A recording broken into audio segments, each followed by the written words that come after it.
No. Hello, everyone, and welcome to the first installment of A Clash of Queens. So, as you probably know, this is a Q&A video where you submit your best and worst A Song of Ice and Fire questions, and we try to answer them. Um, Although the video is live, we don't take live questions because we wanted to come super prepared and give you the best answers we could. Uh, we have selected 4 wonderful questions for today, and I hope you'll enjoy. So now it's time for my wonderful co-host to introduce themselves. T baby.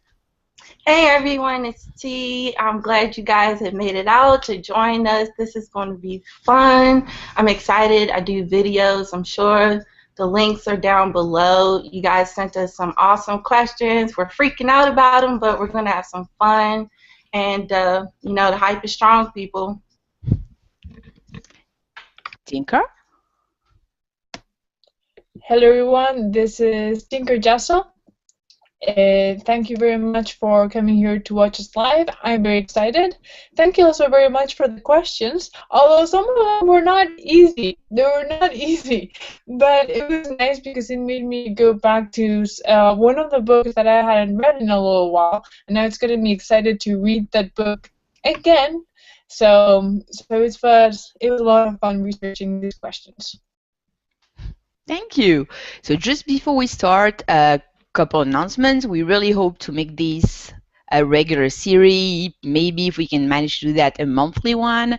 So we don't have a date yet, but you can submit some. We already have some good questions, possibly for the next episode. But you can keep on submitting your questions on Google Plus or on Twitter to the Hype Swatch. And we'll get really excited every time we get a new question. So please submit your questions. And also, of course, in November we'll also have the Hype Swatch will also have one of its regular chapter rereads. We have a date for November 21st. We'll do The North Remembers, as we've promised for so long that we'd be doing, and yeah, well, we'll obviously send more links as soon as we have all of the info. Without further ado, we're going to start with the first wonderful question we received by Thunderclap. Hey, Thunderclap.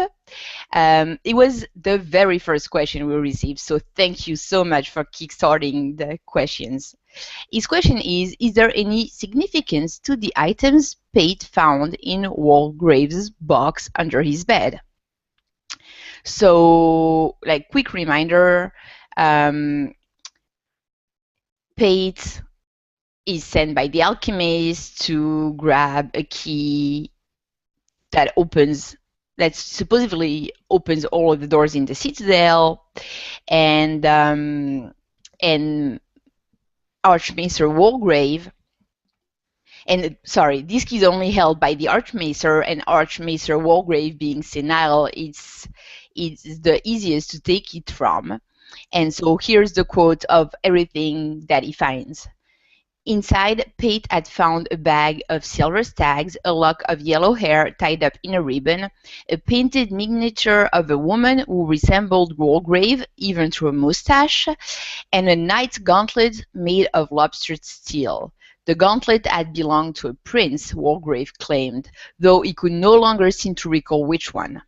When Pate shook it, the key fell out onto the floor. The key was old and heavy, made of black iron. Supposedly, it opened every door at the citadel. Only the Archmaesters had such keys.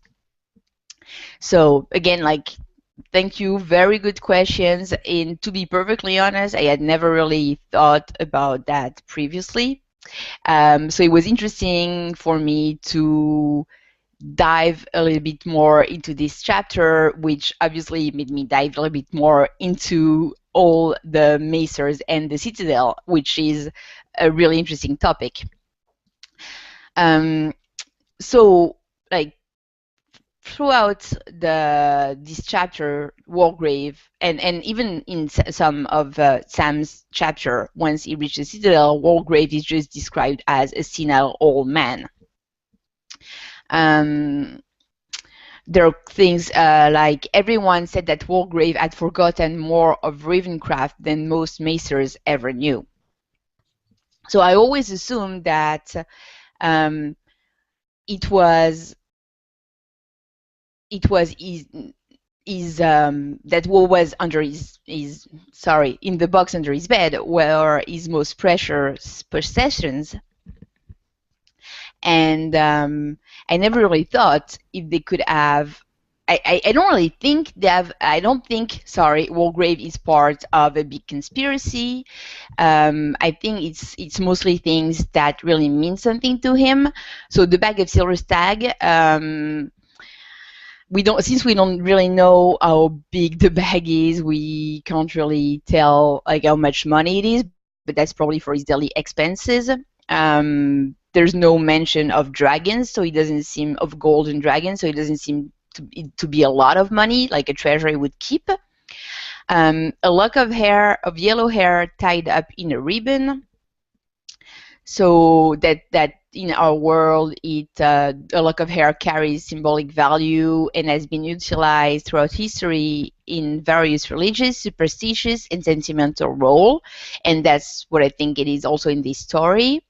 A lock of hair is also a sign of love ties and favors in Westeros. There's that there are two quotes like from people in totally different culture.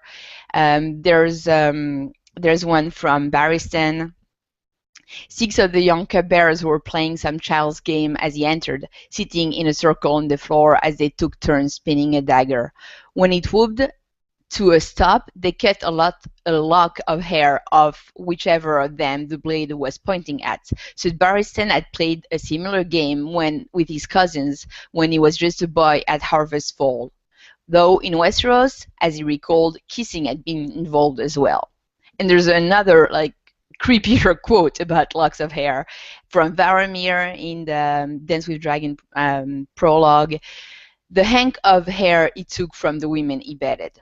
That's one of his processions. So not really much there. All we can try to figure out is with the color. It says yellow hair, that is usually used to describe Lannisters, but it's also be used to describe other characters as well, like Brienne once. We could think that it might also be a high tower because many people in the Reach that we see described have blonde hair. And the reason I'm saying that is that you might know of a theory saying that Wallis Flower, who was the maester for Winterfell during the time of Rickard Stark, could have been Archmaester Walgrave's bastard son.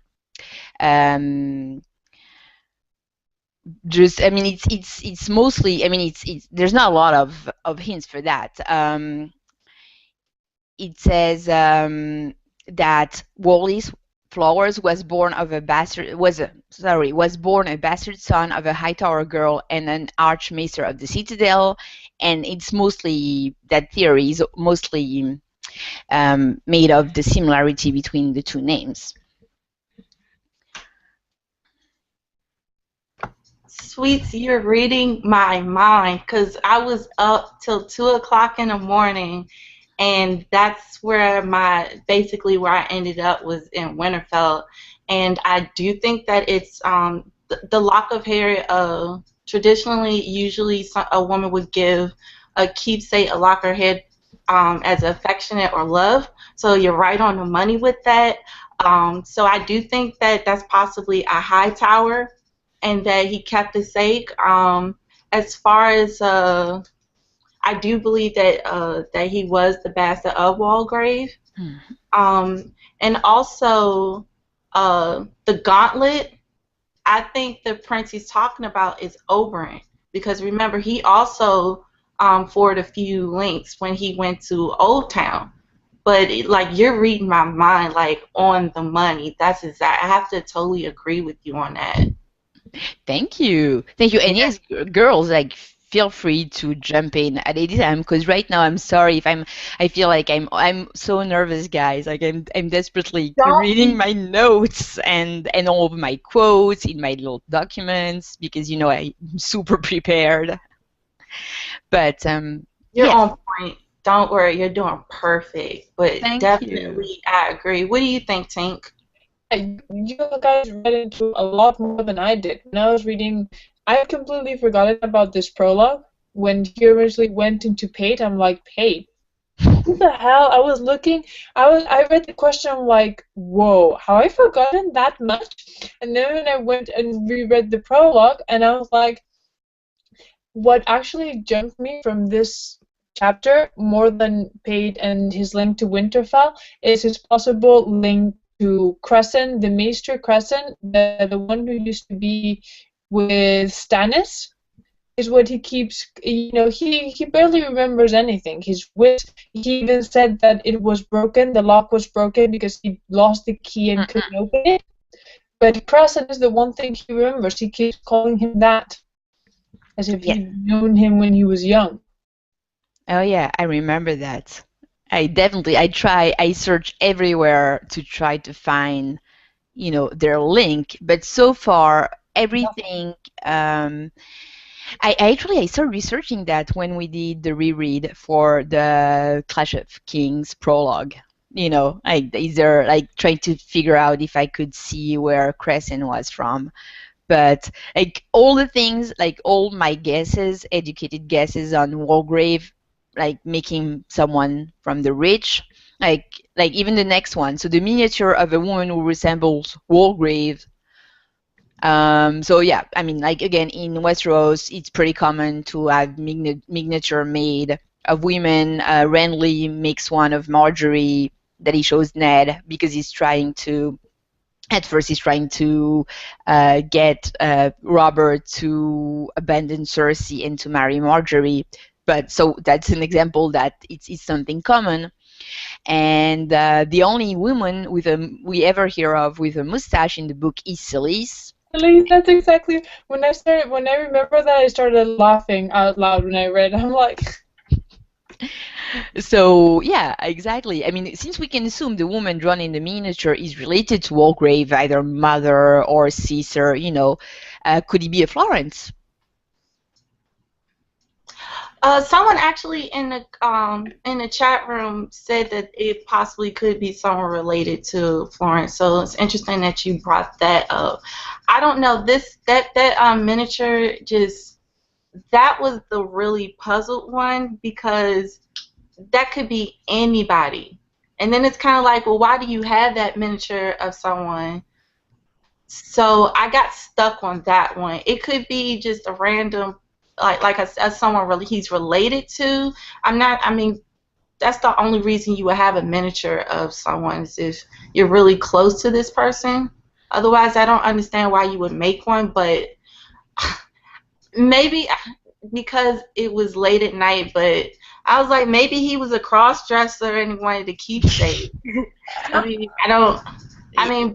read that. Yeah, I was picking people's minds because, unfortunately, this chapter was so boring to me. Sorry. So it's like, this one probably was the hardest one. Even though a lot of the questions we got were complicated, this one was tough just because there's so little information about it. And like, as far as, like, the lock of hair, you also see a lock of hair mentioned in a Clash of Kings in an Arya chapter where I forget, Dauber, I think his name is. He found it off of a dead man, and he had some. I don't know if he had money, but they did say that he did have a lock of hair tied in a red ribbon. And if Martin writes it twice, it must mean something. But like, it could be a tradition, like when you go off to war or something, or you go away, a woman gives you a lock of hair out of love for you to remember her. Sentimental value. So. Yeah, but that miniature was weird. Sorry, yeah, the only quote. Oh, we have an echo. Yeah, the only quote, I don't know, okay, the echo is gone. Sorry, guys. Yeah, the only slightly most disturbing use of a lock of hair that I found was Melisandre saying that it can be used for glamour. The strongest glamour are built of such thing, and then dead man's boot, a hank of hair, a bag of finger bones. So yes, we could, extrapolate on that. But I really took it as keepsakes of his famous possession and his identity before he entered the citadel. I agree. Yeah, definitely. But what do you guys think? Like, who the gauntlet, who the prince, who did it belong to? I kind of like your idea that it was Oberyn Martell. It would also make sense because Oberyn Martell did go to the Citadel and he forged a few links, even if he didn't become a maester. So he spent time there. His oldest daughter was born there. He had her there. His bastard daughter, Ubara, was the daughter of a prostitute there. So he obviously spent a lot of time. And he has still he still had close links to Old Town when he died. So it makes sense. He was a prince, and he spent a long time there, and he forged links. Was he? I am sorry. That's a ridiculous question. I'm so bad with Dornish. But wasn't Doran always the prince? Like, are all the sons princes? Oh, they're all prince. Then it only depends who's like the ruling prince. Okay. Yeah, that's how I assume. Cause that's what I assume. At first, my mind jumped to think that it possibly was Egg, but then the timeline didn't make sense because I think Egg did go to Citadel, but I think he was a king by then. So it would be a king's gauntlet, not a prince. So that's what made me think it's possibly Oberyn, because it's kind of recent, because he's old, but I'm not sure exactly how old he is. But so I'm thinking that it has to be Oberyn, because it's not too many people that claim to be a prince. Yeah, no, I agree. I mean, it's either a Dornish man or a Targaryen or a Blackfire, possibly. But lobster still doesn't really help us much because if you search that in a search of Ice and Fire, like everybody's wearing lobster still. There's Right. John the Fiddler, aka now I'm going to confuse my Targaryen, Daemon the Second, Blackfire, who wears lobster still at the tourney at Whitehall. The only thing is, like, I'm not 100% sure that the gauntlet was worn during Walgrave's life. Like, it could be something passed down to him from his family, but I'm not. The only thing why I would say maybe not a Dornish. My clues tend to make me think that Walgrave is from the rich, and they hate the Dornish men, so that's the only thing why. And a lot of them were, like, they were big Targaryen supporters, and a lot of them were also big Blackfire supporters during the rebellions. But I don't have any more clues. Like, that's the best I came up with. You're right, but then also it doesn't necessarily mean that it was a present prince. It could have been a gauntlet that's been passed down that used to belong to a prince. So it could be a Targaryen. It could even be a Stark, just because they used to be kings. So it depends on how old this gauntlet is. But like I said, the text in this is so short that this is all speculation, though. No, I agree. There's one thing that got my mind slightly outside the box, but before I move on to that, like, Tinker, do you have something to add about the meaning of those objects? No, not really. The first time I read it, I didn't even pay attention to them. The second time when I went reading, they seemed like, a little strong box where you keep like your little thing that you really don't want to lose, especially for someone who is losing their wits and who gets things lost. Well, what do? You want to keep all your important things in one place where you're not going to lose them. But then again, it might not belong to no prince if he's kind of going crazy and Mhm. he just made it up in his head. It's like, oh yeah, it belonged to a prince, but I forget his name. So I don't know because he's losing his wits. But he must have been a really good archmaester because they wanted him to stick around, and I think they wanted him to be a part of like some type of judicial position, but he Yeah, couldn't. it's kind still. Yeah, because he was senile. I don't want to say senile. He's losing his wits. So he must have contributed a lot to the Citadel for them to still want to keep him around, even though they know that he can't really, contribute much to. Mm-mm. Well, I always got it as it might be like a sign of respect. Everyone gets old, everyone starts, might eventually start losing, and I think it's kind of their way of taking care of the ones that have gotten a bit too old and are, no longer in use. Because, the only thing they do is serve. They don't have anything else really to fall back into. So I think that the Center School thing was something like you got picked, etc. And I think he kind of accidentally got picked, and it's when Theobald, or I think that was his name, kind of said, "I'll do it," because obviously he knew that Walgrave wouldn't be able to do it anymore. Mm-mm. Definitely. I mean, even like there's in the same chapter a quote like Walgrave had been recently like elected to. I mean, not elected. I'm sorry. I'm going to read the quote instead of saying stupid things. Is he the seneschal? Said Sam confused. Not for the past 2 terms. There is a new one every year. They fill the office by a lot from amongst the archmaester, most of whom regard it as a thankless task that takes them away from their true work. This year, the black stone was drawn by Archmaester Walgrave, but Walgrave's wits are prone to wander, so Theobald stepped up and said he'd serve his term. So yeah, I was saying that to agree with you, Tinker, that that he keep it like he's not even in that it's not election the word I'm looking for, but they totally take him off any duty he's supposed to perform. Yeah, like I said, this one was a tough question just because it wasn't one of my favorite questions. But I love the person that actually wrote the question. Yes.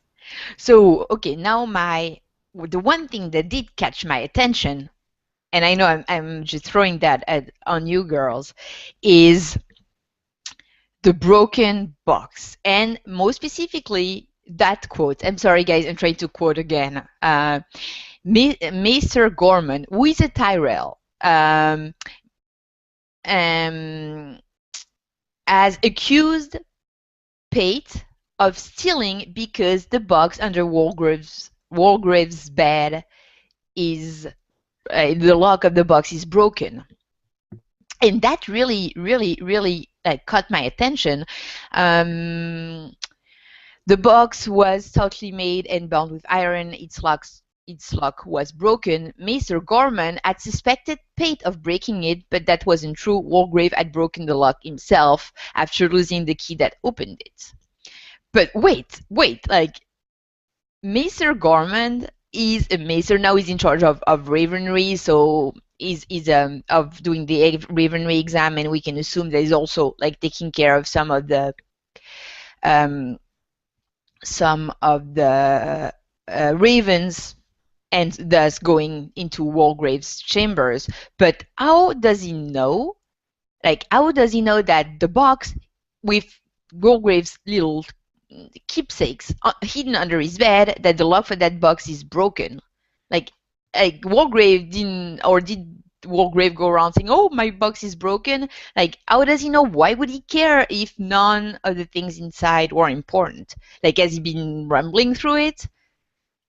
Like that really really like clicked in my head, and I started going all like Maester conspiracy, because like, yeah, if someone knows, it's like someone knowing that the key to your secret diary is broken. Which would be the next question is, well, then that could possibly mean there's some other things that could possibly be missing from this box. Because, like, the things that they're described are so random, but if he already knows and he's already accusing someone, it's kind of like he's telling on himself. But I'm curious, was he looking for a key and couldn't find it? And if he did break into it, did he find something else and take it? So this box could have other things that are missing that will probably be able to piece together the other stuff that's in there, and you're like, oh, that's why he has that, you know? Or maybe he was looking for something else that he took and knew that it was going to be there from the beginning, something that was not the key. Because if he was also someone important, my guess is that he would also have a key, so he wouldn't actually need to steal Walgrave's key. Yes, I'm sorry, I'm laughing about Jerry's comments in the chat room. Yeah, not very professional, Jerry. Oh, what are the Queen's thoughts of the photo taking of Dany, Cersei? Oh, yeah, no, that was a question. No, Jerry just said, now everybody, I mean, of course, everybody read you. He wants to take Rosin's maidenhood as well, so he tried to make a dick in a box. Have you, like, Tinker, have you ever heard that Saturday Night Live skit, dick in a box? Yeah, I've heard that. Okay, so yeah, it's very, very silly, but made me laugh terribly. Thank you, Jerry. It's my dick in a box. Dick in a box. So yeah, to finish with that question, like, to me, those items don't really seem significant, but the fact that an archmaester sort of keeps an eye on that box enough to know that the lock has been broken, sort of, I have no idea what it means, but it made me suspicious. I think Thunderclat's his question kind of opened up a window for now. It's like, what's really going on in the Citadel that even the Maesters probably don't even trust each other? And that, because what if he's not the only one whose box got broken into? You know? So, like I said, good one, Thunderclap. Yeah, good one. We'll need to dig more into that. Tinker, are we ready to move on to question number 2? Yes. So, question number 2 from James Buschell. There is speculation that Gerion Lannister is either the Shrouded Lord or the Corsair King. Do you believe in any of these theories, and if so, will he have any impact in the story? So, I'm gonna go with a more boring answer, but it's the one that I honestly think, and it's that no. I think that there is a tendency in this fandom, since the books come out with a very long distance between each other, for readers to read so much into absolutely every detail that he writes. In every single episode, every single chapter, there's this detail, might this be, their crazy theories, is Dario the Harpy, is so many questions of, is this character, this or the other, and I think that people read way too much into this. Every time that I read about Gerion Lannister, we mostly read it through Tyrion's POV, sometimes through Jaime's, but especially we start hearing about Gerion Lannister a lot after he's killed Tywin in the Dance with Dragons. And I always thought that he was doing it as a parallel of the parent that, you know, the Tywin was not. You know, Tywin didn't like that he was a dwarf and that in his mind he'd killed his wife. So he treated him horribly. And Gerion Lannister had been like the opposite, the one that had encouraged him, the one that had made him a story history and would put him on top of the table and make him recite things. He was the one who brought him joy, and he says that he's his favorite uncle. And I always got it as the whole, you know, Tywin was not that's not who the Lannisters are. Like, they've become very vilified with Tywin, Cersei, and even Jaime. He has become better, but he threw a kid out of a tower. That can never really be forgiven. Mm-mm. And I think that it was a way of showing that, that was just, Tywin had become very harsh because of who his father was. He always felt humiliated by his attitude, the fact that he was not the High Lord that Tywin thought he should be, and then how his, harshness and coldness had affected both Cersei and Jaime. And I always thought that it was not a mystery that maybe he was alive, that he was here. No, that it was just there to show another side of the family, to show more depth, to show, to something. So also something to see more about Tyrion. How did he become so clever, so enjoying how to laugh, enjoying how to love joy, without a mother, with the father that he had. It was clear that it was Gerion, or however the hell you pronounce it, that had given him all of that. That's at least how I always read it. Yeah.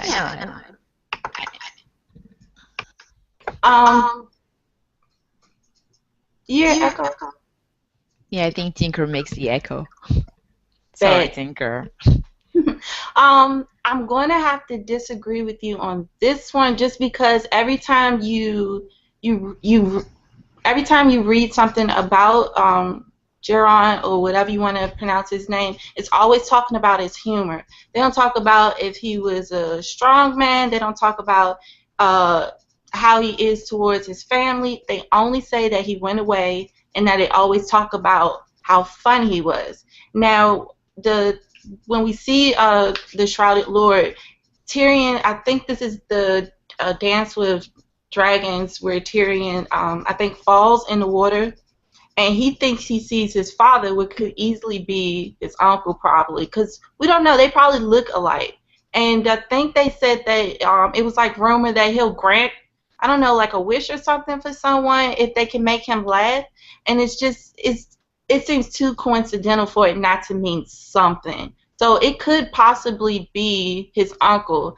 Now, as far as it having any significance in the story, I think it's just going to impact Tyrion, because that's the only time. Yeah, I think most of the time it's Tyrion remembering his uncle, and I think once you see Jaime remembering his uncle, but for the most part it's Tyrion. So I think this is going to kind of mess with him. Possibly he'll end up having some type of interaction maybe in the next book about this, but clearly it is affecting Tyrion somewhat, because he keeps thinking about it at this moment. And then as far as the Corsair King, now that I think we're reading too much into it. I think he's just a random person that I can't even pronounce that guy's name that was trying to sell the Unsullied to Dany. It's like the only time that one is mentioned is in A Storm of Swords. Yeah. So I think that's one of those he just threw a random character, because once again she said that he was lying. Like, the guy said that he was trying to buy all of them, and then the slave girl was like, no, he really just wanted 100. So I don't think it's that significant where, oh, this person is going to play a major impact within the story if you're only trying to buy 100 Unsullied. So I think there's nothing really to relate to him. But as far as the Shrouded Lord, I'm going to have to kind of jump on that bandwagon. Yeah, I'm Alf and Alf. So yeah, the Corsair King, I think, is mentioned twice. I mean, he's called the Corsair King. No, not twice. I say twice and I show 3 fingers. Yeah, good job. No, he's mentioned 3 times.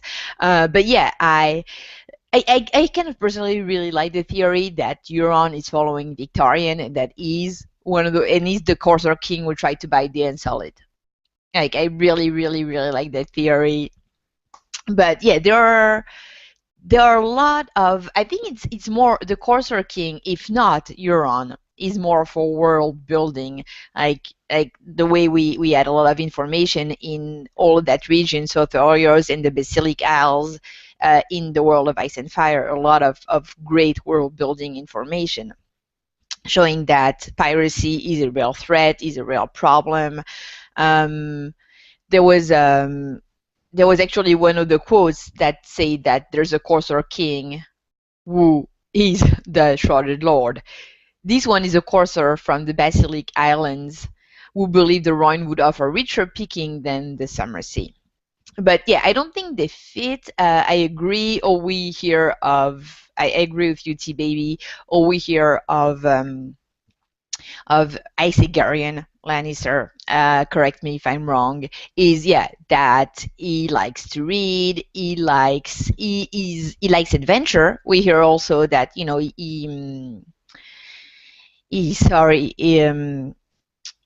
talks about all the wonders of the world to Tyrion, and but I don't see, like, I see the way Corsairs are described in the book are really money driven, cruel people. Like when I think of Corsairs, I think of, I forgot the name of that island in the Basilic Isle, but where there was a Corsair King and they were doing like a lot of atrocity. Like I think of someone really like dark and horrible, and I cannot associate that. Yeah, like Huron. Yeah. No, that's like I say, yeah, I really like that theory. But so Shrouded Lord, I'm half and half on that. Well, it would be like, well, the only reason is I assume the Shrouded Lord does have gray scale, right? Do we all agree on that? So, like,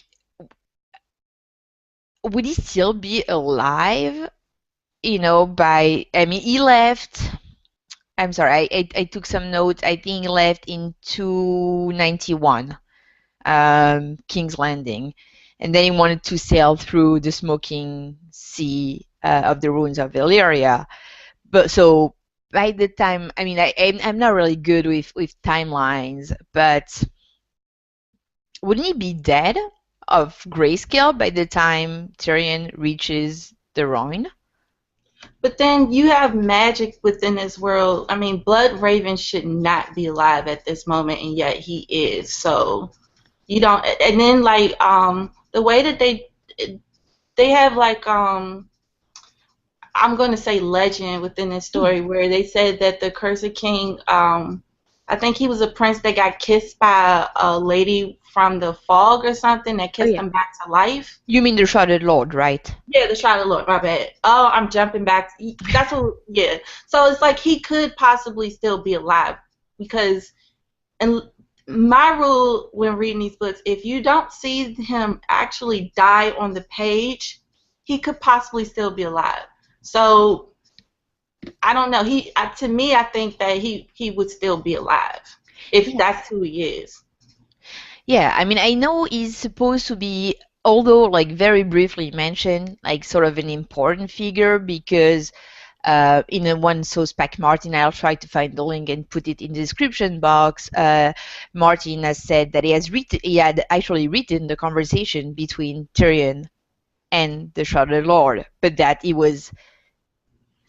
decided to take it out because he was bringing the story in a way he didn't really like, and that it could be a short story of its own. So that must be of significance. Now, I'm not sure it has to mean that it's Gerion Lannister, but it has to be something important.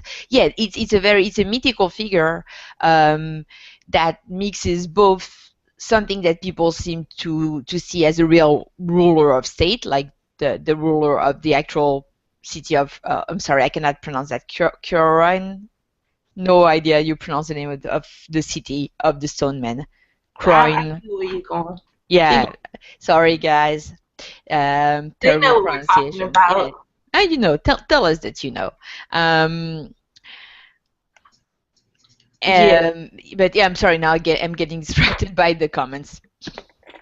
I cannot both talk and read comments. But yeah, so there's Gerion, who was the Rhoynish prince who fought the Valyrian invasion, and he was captured, and to make mock of him, the Valyrians put him in a gold cage and said, oh, now, like, you're gonna die here. You can always pray to Mother Rhine because she's so powerful.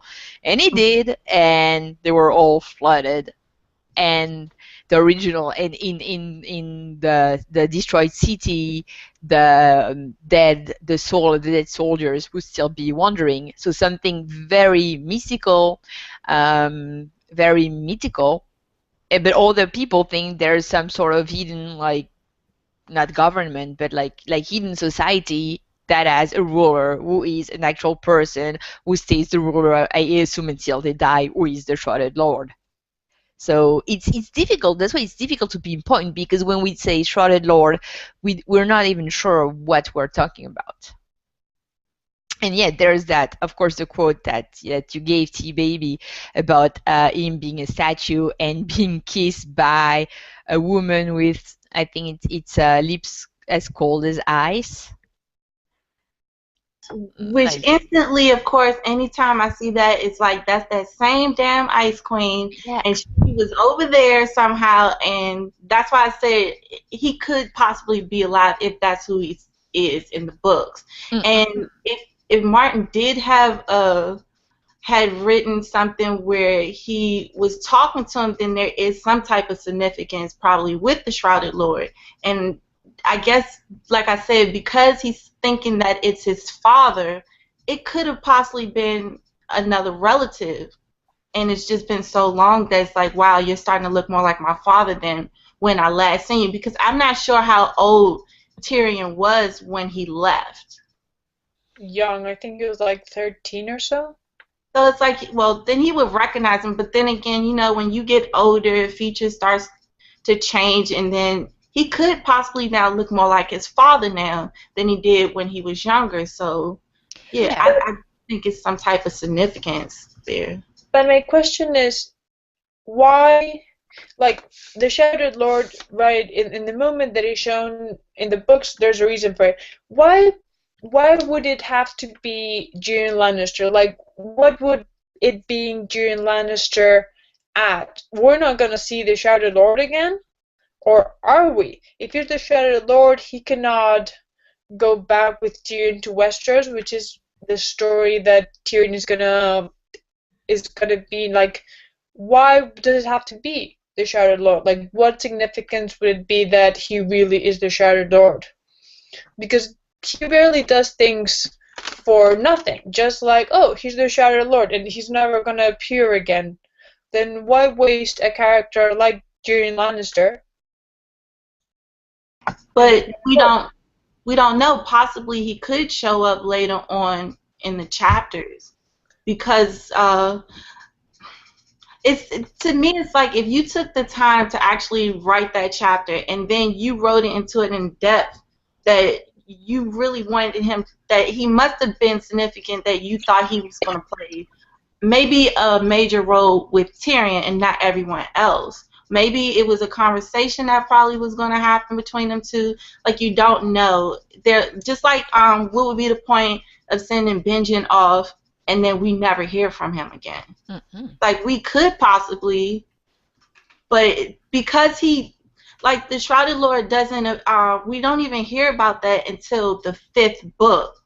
So it's like, why, if he doesn't have any type of significance, then why bring him out so late? I could see your point if he introduced the Shrouded Lord like in book 1 or 2 or 3, because that's kind of like in Act 1, kind of Act 2. But we're getting closer towards the end of the series. Why bring him out now if he didn't have some type of importance within the story? It might not be so because it's the moment that Tyrion has left. It's the moment that Tyrion is going through that area, and it's a way to showing how freaking creepy and dangerous that area is. Yeah. There are some other POV characters that were in that area in that time. Yeah, you're right, but then if that was the case, then why would Martin just throw it out there? If you have so many unresolved mysteries and you got so much, why throw out something that doesn't really mean that much? And then he put some type of time into this character for it to just be like, oh, you're just kind of hallucinating? That doesn't make sense to me. Yeah, I agree, but again, it does not have to equate him being Gerion Lannister.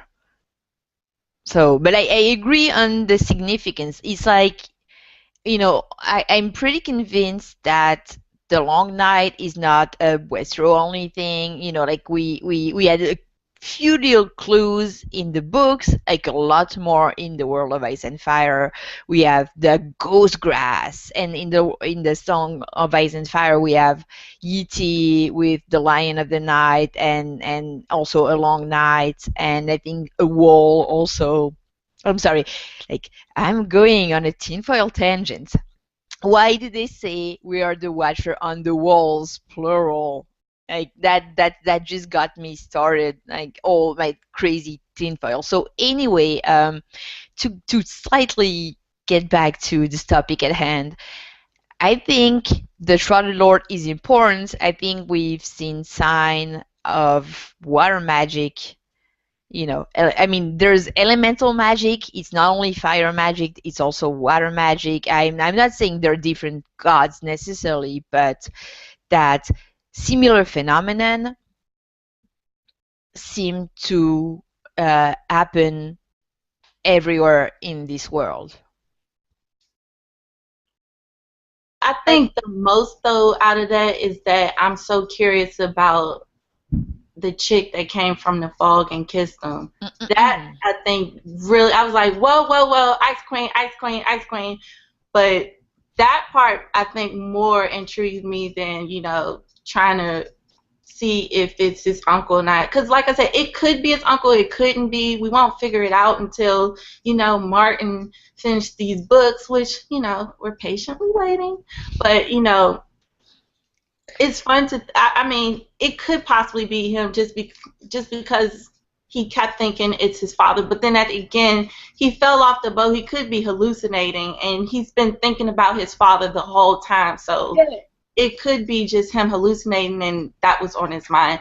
And the Shrouded Lord could be somebody completely different. But I think it would be more interesting that it is his uncle, just because we're like, well, where the hell did he go?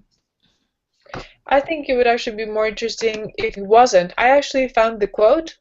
He dreamed of his Lord Father and the Shrouded Lord. He dreamed that they were one and the same, and when his father wrapped stone arms around him and bent to give him his great kiss, he woke with his mouth dry and rusty with a taste of blood and his heart in his chest. And I think that the entire book 5 is a way we start seeing the descent of Tyrion as a person, how his thoughts, his dangerous thoughts about Cersei, how he's gonna rape her and then kill her, which, dude, that's your sister.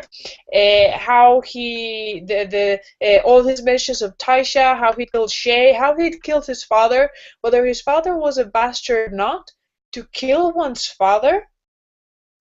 Dude, that must not be easy in his conscience. Not only that, Tyrion has never been like a violent person to do things physically, like he fought when he had to fight. But to assassinate your own father, it's in his head. It's driving him nuts. And I think that is why the whole association, it's in his mind. I think he's feeling guilty. I think he's feeling guilty the entire book 5 about what he's done. Father being an utter bastard or not. And I think that's the association that he does with the Shrouded Lord, more than the fact that it was Gerion. But those are my thoughts. Yeah, no, I agree. Like, because I understand, T-Baby, what you're saying, that Gerion and Tywin could look alike. But at the same time, in Tyrion's mind, he loved his uncle, who was a fun guy, who loved him, who took care of him, who took time to speak with him and teach him. And his father is the fucking opposite. So I don't see him like, because of that, I don't see him associating the two of them. Like I said, it could be him, it couldn't. I'm leaning towards him just because I go with my gut instinct. So this is just my gut, my intuition saying it might be someone, possibly he's just related to it. Could, but just because we don't know where he went, and then he sees his father. But once again, he could be dwelling on the fact that, you know, that throughout, I think, the 5th book, ever since he left after he killed his father, that's all he's been thinking of. So it makes sense. And then when you think about it, Tyrion is cursed, because your curse is like the worst thing to do is to kill your own kin. So this could be a curse. Like, it could be so many different things. Like, Tyrion is a cursed man. Jaime is a cursed man. Like, I think Jaime's cursed, but also, like I said, Tyrion, I think with all the stuff that's happened to you, it's hard to remain a good person when so many bad things happen. And I think now we're seeing that Tyrion is hitting those breaking points where he's kind of mean now, and he's very he doesn't really have love for really anyone, and to be honest, he shouldn't, because like in A Clash of Kings, he saved everyone, and then they lock him up at the end. They try to kill him. So if you think about all these things, you try to do so much for these people, and then like they just keep turning their back on you because of how you look, because of who your parents are, like things that he had no control of. I think that, yeah, you will turn into the bad guy. Like, you will start to change. Like, that's one thing I'm not sure. Like, when Jon comes back, I don't think Jon's going to be the same guy that everyone thinks that he was before he died. Same things. Like, if too much, like Arya wasn't like the nicest person, but she wasn't as you know, evil as she's becoming now, where she's all about killing and revenge. Like, that's not who she was at first. She was just a free spirit, you know, a tomboy. But now it's like, no, I want revenge. The only thing she thinks about is killing people on her list. So with the events, yeah, I could see that Tyrion is cursed, and he's thinking of his father the whole time, like, you know, while he's going underwater. That he probably at that moment thinking, oh my goodness, my father's trying to kill me again. Like, this man won't stop. You know, so he could be hallucinating. It could be his uncle. It could be anything. But it's one of those we're not going to really know until Martin kind of picks up that pen and gets a little faster and let us know what happened. Or, like, on a scale on 1 to hype, how much do you want Martin to actually publish that dream sequence that he got out of the books? Yeah, it's the hypest at the moment. Oh, yeah.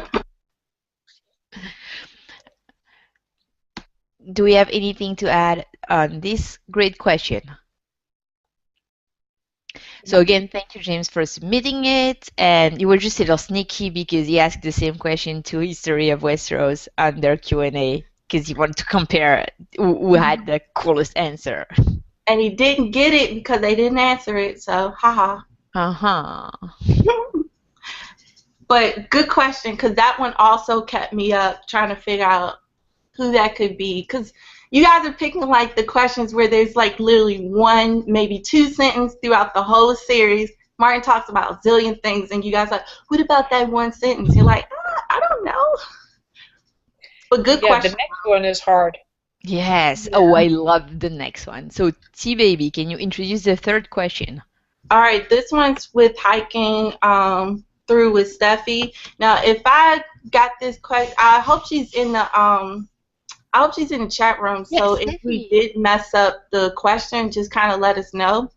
But she wrote, do you think there's any connection between the Dothraki tale saying 1,000 years ago, the first man had emerged from its depth womb of the world, riding upon the back of the first horse, and Bran's vision of the woman heavy with child emerging naked, dripping from the black pool by, and basically that's her question.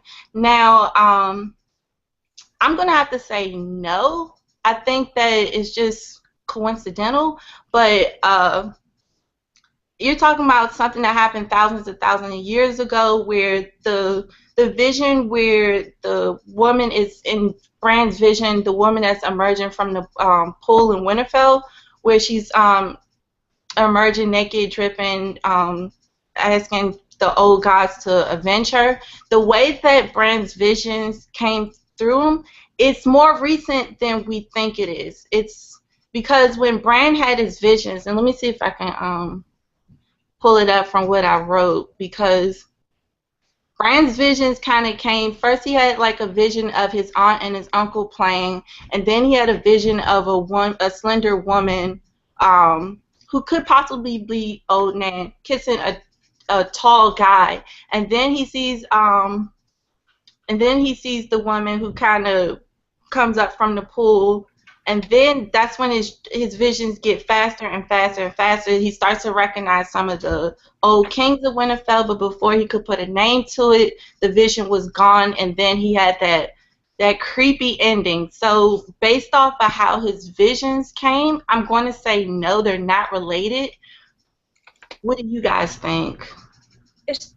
One of the things that I found very interesting while researching this question is that when we find about the Worm of the World lake, in that chapter is then the chapter in which Dany eats the heart, gets into the lake, and comes out of the lake also very pregnant and naked, very similar to the vision that he had.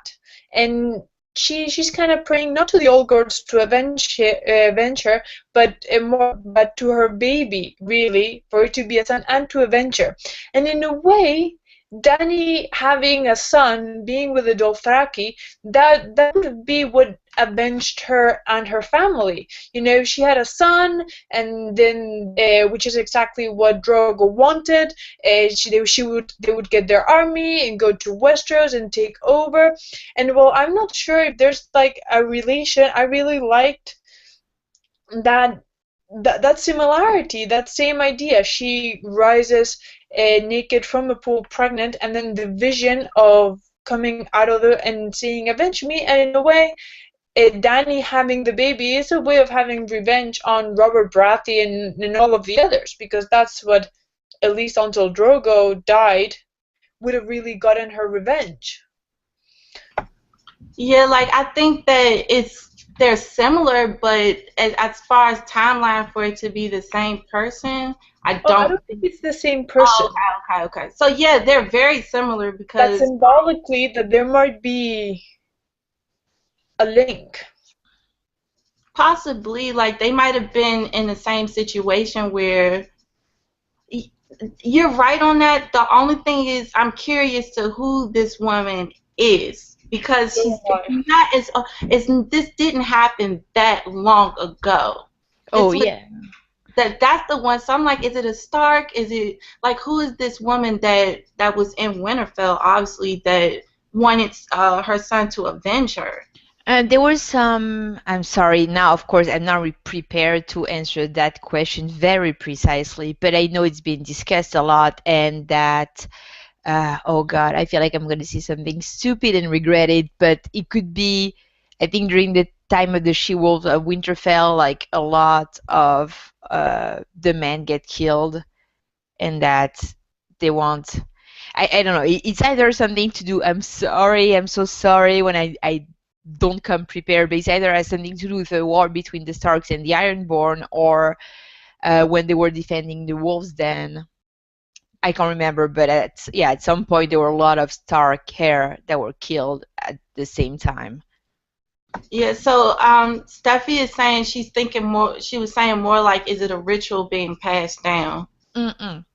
So it could be a ritual that you bathe in the water.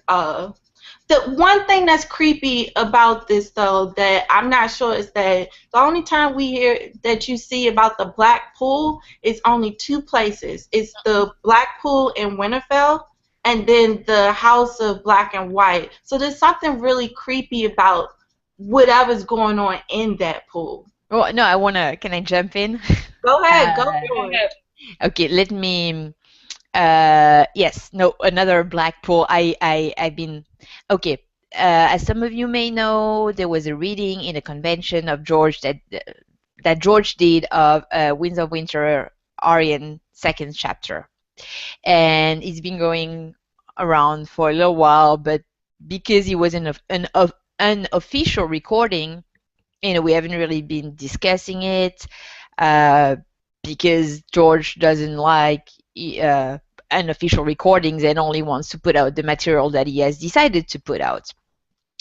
But I've been like totally. So it's Aryan, and they're it's after the first Aryan chapter. They're still making their way to try to meet Aegon, and they're coming closer to Storm's End. But there's a passage that totally made me freak out, and that does have a black pool mentioned, and it's slightly unrelated, but let me just read it for you, and then I'll get back to my crazy idea. So we have which of the stupid girl is lost again?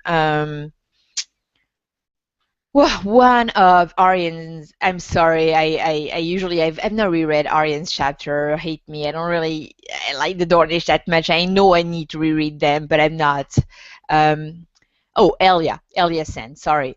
So, they're walking and there's a forest, and all of a sudden Elia Sand has disappeared.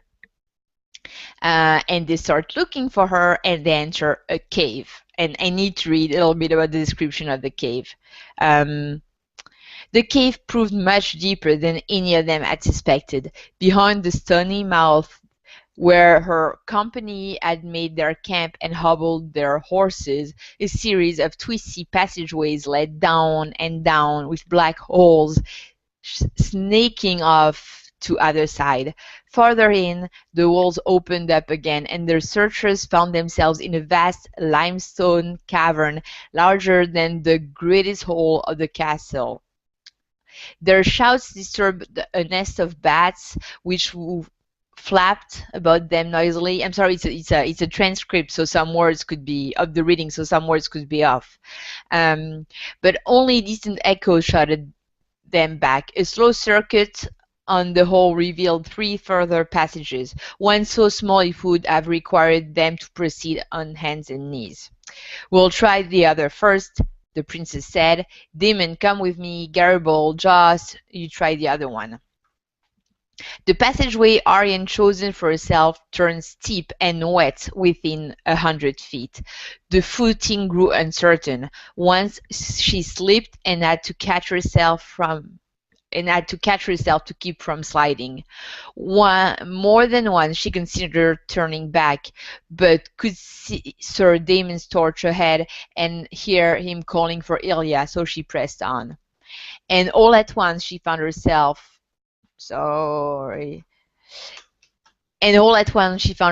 in another cavern, 5 times as big as the last one, surrounded by a forest. I'm sorry, that's the passage.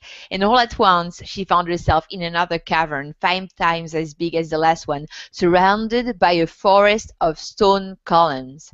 Damon Sand moved to her side and raised his torch. Look at how the stones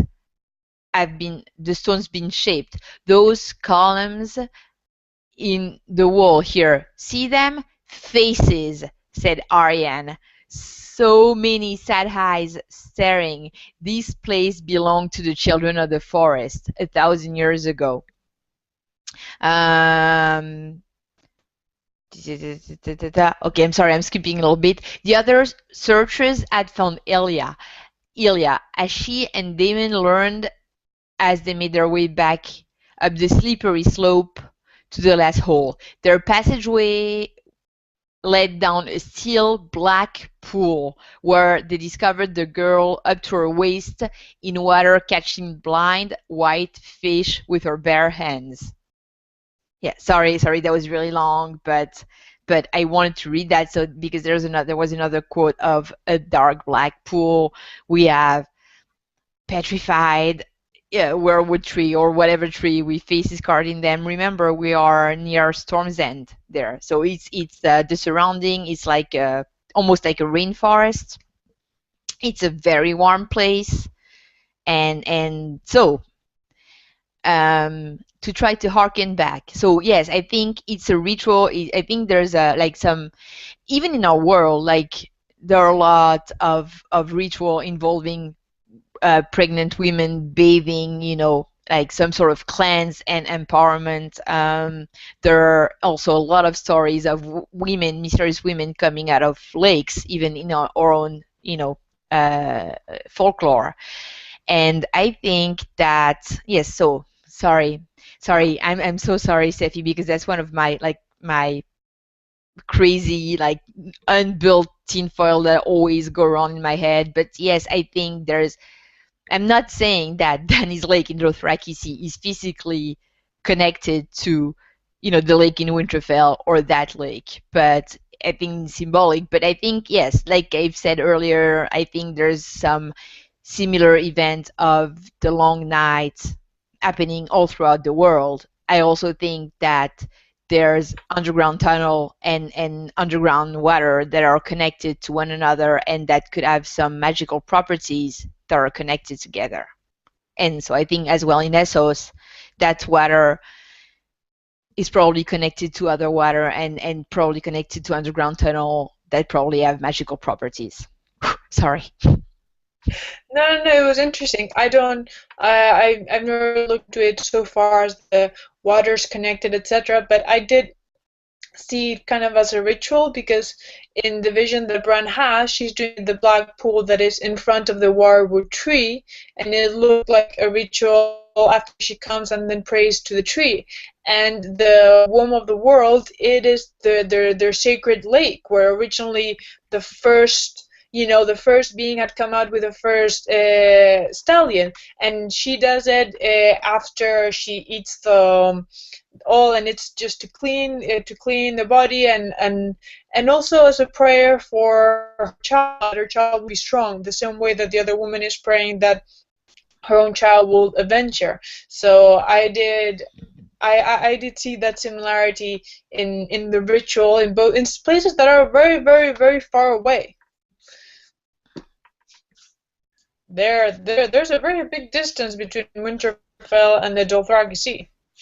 Definitely, but we have the ghost grass that eats all of the other kind of grass that is the source of life, in the Dothraki Sea, and we have the White Walkers, the others who destroy all form of life with a winter that never ends. We see enough similarities in those two places of the world for me to think that it would make sense that there would be some similar ritual. There could be, so we could maybe guess that in the north there's also a similar ritual of like bathing pregnant women that has been forgotten, like to give them strength and maybe something with the hope of a savior, to emerge from that water in the belly of his mother. We know that a lot of the folklore of the North has been forgotten by the time the book starts, and that a lot of disturbing but potentially very important things were done before, and some are still done north of the wall, but they're forgotten in the North itself.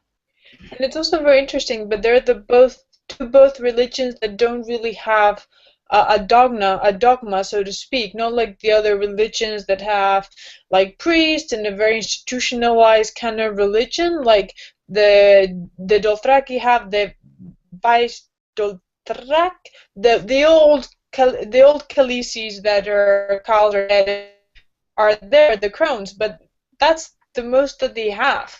They don't have any books or any teaching or any lessons, and it looks like a very savage religion that is passed on through folklore, through tales, the old gods are also very much like that. They also don't have names. It's the sun and the month, the world. And then the Mother Mountain, and they also tend to be also very much in touch with nature, like the Mother Mountain that is behind the lake, and all those sorts of things. That in a way they're very different religions, but they have a lot of similar aspects to the Northern religion. Yeah, and to add a quote, one of my favorite quotes, although taken out of context, it doesn't mean much. It's in a Brad chapter, and Josen says, "The land is one." Yep. Yeah. Best quote, best chapter. That's the best chapter. I really want us to get to that chapter in one of the chapter we read. It's in Storm of Swords, and it's I'm sorry, I can write it in the description. I forget all of the numbers of the chapter, but Don't worry, just it's the one where I think it's the one where there's the tale of the, I mean, not the tale, the story of the Night of the Laughing Tree, and I love that chapter. yeah, and it's the one, right? It's just the chapter before the Davos chapter that we studied, where he's with Melisandre, and Melisandre tells him, you remember, when we discussed that, Melisandre being very black and white and telling Davos, no, there's good, there's evil, there's fire, and there's ice, and they're separate. And in the chapter right before, in the introduction of the chapter, there's that, and there's Mira who says, oh, I hate the hills, and then who says, oh, I love the hills, and Bran is really confused, and Georgian tries to explain to him that love and hatred are actually just one because the land is one. Yeah, And so do you guys think that possibly these pools are blessed in some way? That's why they do the ritual? Like, I think she believes it's sacred and says it's bottomless, and then you also have the pools in the House of Black and White. That seems to be blessed somehow. Because don't they use that for poison, I think? Oh, the pools were poisonous in the House of Black and White, and they use it. That's what I'm saying. Like, it could like, it's possible that these are blessed, or it's something, a magical element towards these pools, as far as it being a sacred ritual or something. Because if that was the case, they would just go to any type of body of water to perform a ritual. But it must mean it has something. I think I'm not sure if the pool, the lake with Danny, if it's black or not. I don't know if I remember reading that. I think there's something not in that scene. Okay, correct me if I'm wrong, people watching us, but I think there's something about like the shadow of the mountain on the lake at some point. And maybe I'm making that up. I didn't research that quote, but I think there's something about, the shadow making the lake appear black.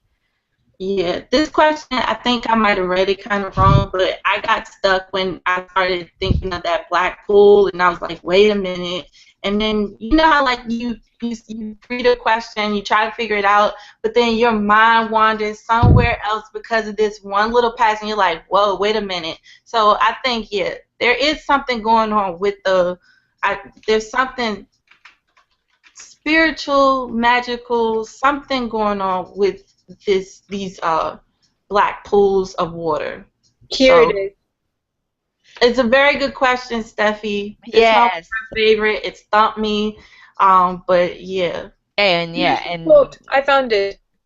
Okay. Naked, she stepped gingerly into the water. Eerie said that the lake had no bottom, but Dany felt the soft mud squishing between her toes as she pushed through the tall reeds. The moon floated on the still black waters, shattering and reforming as her ripples washed over it.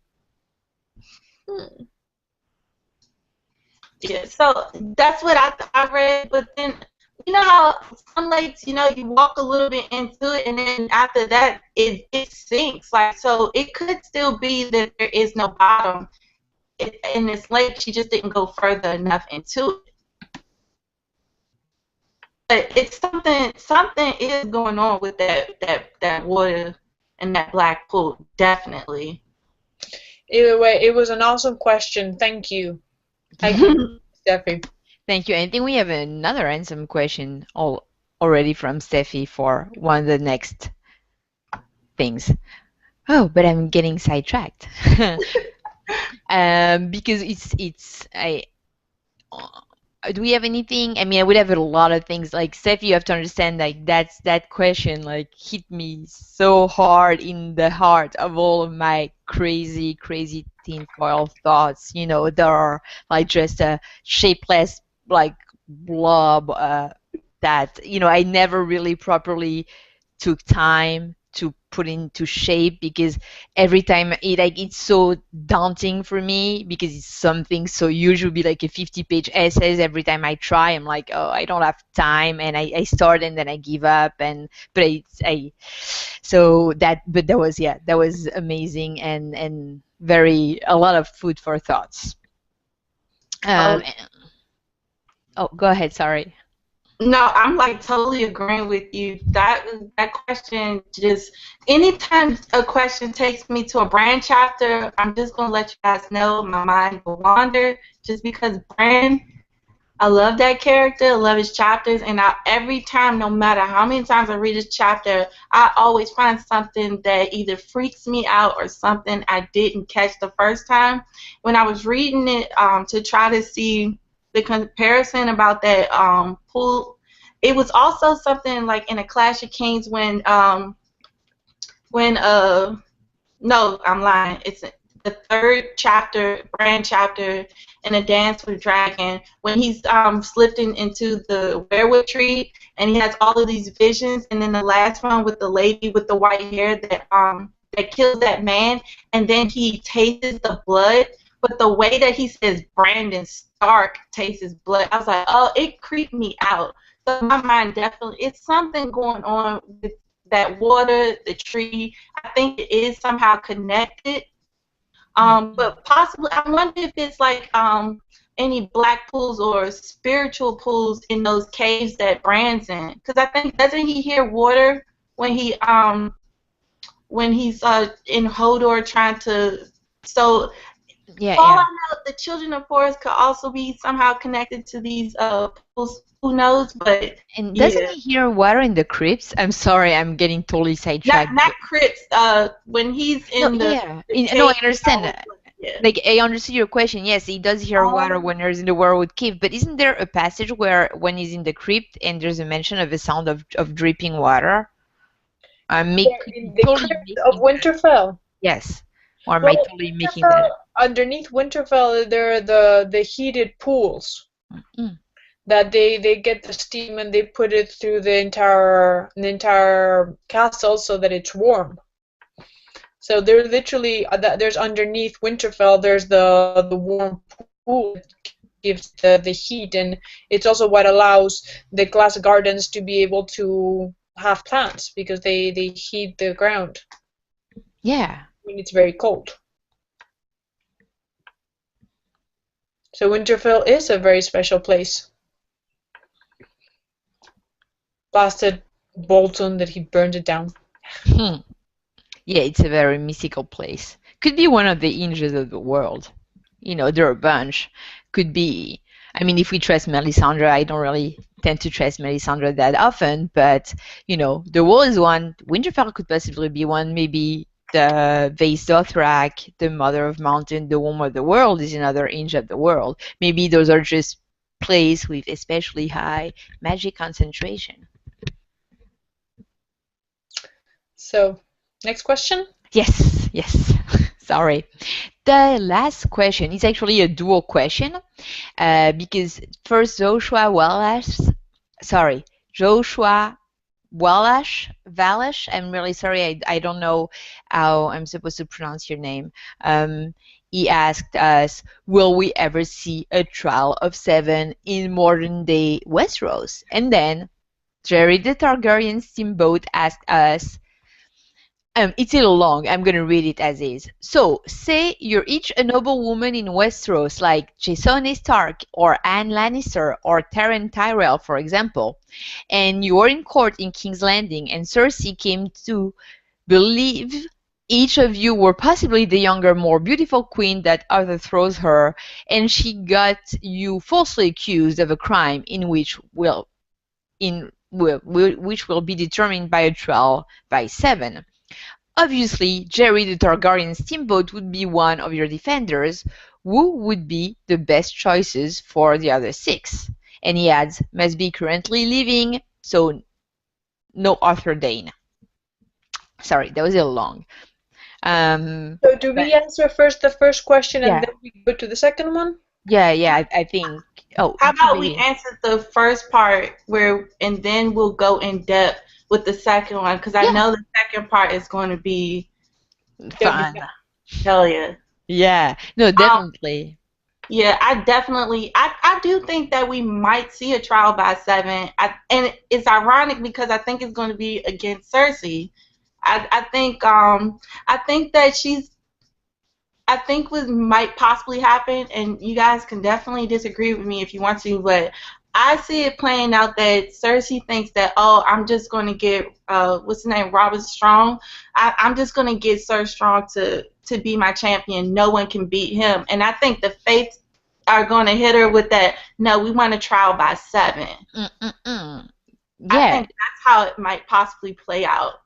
No, I agree. Well, at first I thought, nah, that's they're not. I mean, they would need a reason. There was a really good reason in Duncan Hag, but like I don't see it, especially because it hasn't really been used. I searched a little bit in with the westeros.org, and it's really not used that much anymore. We only hear of 2 occurrences of a trial of 7. Yeah, but I think wasn't it in Duncan Egg, one of the stories that they had to do a trial by 7? Yeah. And I think that he did it because he didn't think he could beat Duncan. No. Yeah, the last time we heard about it is in Sir Duncan the Tall in the story. I don't know exactly under what circumstances. And before that, for Maegor the Cruel. Yeah. Right, but that's what I'm thinking, that possibly they think. I think in Duncan Ed's story, I forget the prince's name, but I think that I don't think he thought that he could do a trial by combat and beat Sir Duncan the Tall. Well, no, you know what? He didn't think that he could gather that many people. Yeah. Actually, so he could forfeit. So I'm thinking that the trial by 7 could possibly be against Cersei, and that but not in the way that they just don't think she can gather that many people. Which I do think it might be hard for her to gather that many people that would want to fight for her. But I think that they're going to play this smart and be like, okay, we know that that's probably going to be your go-to guy, so we're going to get 7, because 7 is more, because I mean, like, if you have 7 and 7, you could easily see a few of them like battle each other, and then next thing you know, you got like 3 or 4 people on her true champion. You see what I'm saying? No, definitely. I mean, like at first, well, yeah, it has to be. I mean, I think it could change. I think Cersei will be trial first, but Cersei chose trial by combat, and Marjorie chose a normal trial. So she should just be in front of judges. She couldn't change her mind later on, but and yeah, I researched that. When I researched that a little bit, I saw there were a lot of quotes about the high, like very foreshadowing of that, with the High Sparrow and the number 7. Like really a lot of them. Like together there were 7, a holy and propitious number. The new High Septon, or High Sparrow as Moonboy has dubbed him, did everything by 7. And then when he talks about judging Cersei, he says, oh no, actually, like when he talks about judging Marjorie to Cersei, he says, a sacred court of 7 judges shall sit upon this case. And then to Cersei, he says, you are to be tried before a holy court of 7 for murder, treason, and fornication. So they have very heavy foreshadowing that Cersei will have a trial of 7. Real quick, yeah, Jeff, I definitely, I just saw the picture that you were talking about that puzzled me. Oh, I didn't. Can we talk about that afterwards? Because I haven't had time to watch it. Like Jeff, we're gonna answer your question about the picture. I've not watched it. I want to watch it. And okay, well, I'll just say that yes, you might possibly be right. All right.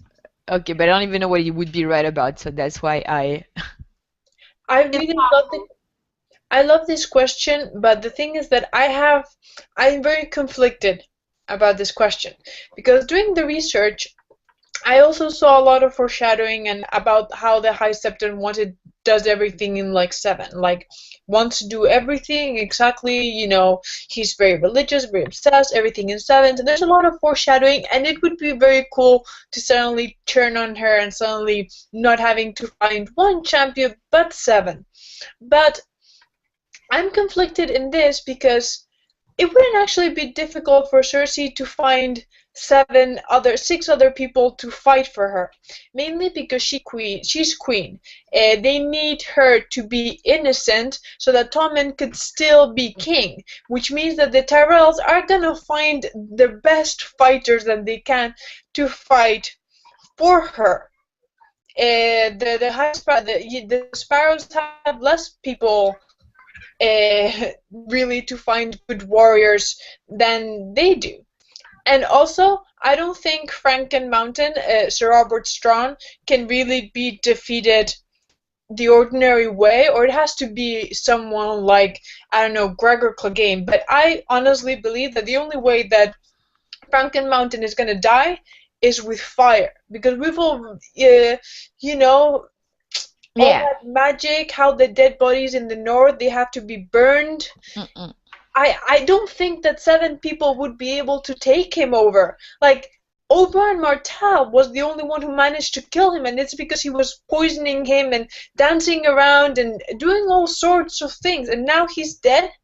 I don't think so. Doing a 7 against 7, what's the point? He would just smash them all. Like, I don't think that for the purpose of the story it would be necessary to have to do something like that. But like T Baby said, I'm sorry, T Baby, you were gonna answer. Oh, the only thing I was saying is that, but then it would be kind of dull if you just do a trial by combat and you put a poor soul to go against him. He's dead, like, either way. I think reading it would be more entertaining to see, like, at least a few more people for it to be, like, maybe possibly a fight. But if it's just one by one, then Cersei wins and that's it, done deal. Like, I think that be bored with that. you're gonna win just as easily whether there's 7 or there's 1. Yeah, but I think reading is like, if you, like, everyone knows that this dude is super strong. It's like, if you bring one person, it's like, clearly it's not even a fight. It's not even it would be boring on the page to say, okay, and he would just strike him and that's it, dead. It'll be like, well, what would be the whole point of setting this up for a trial by combat, knowing he's only gonna go one to one person? Like, the only way this could be interesting is if the Faith got Jamie, and then it's like, oh, now what are you gonna do? Yeah. Now that would be interesting, but it would have to be a person that Cersei would not want to die. Like, Or it would mess her affecting the up story completely. in some way, which is one of the ideas that I thought might happen, because it's the only way that it would make things really whoa. Yeah, so maybe it would be interesting, but it would have to be a really interesting person that would affect Cersei if she died, and that's part of my strategy. But we'll get to that when we Yeah. when we get to the trial.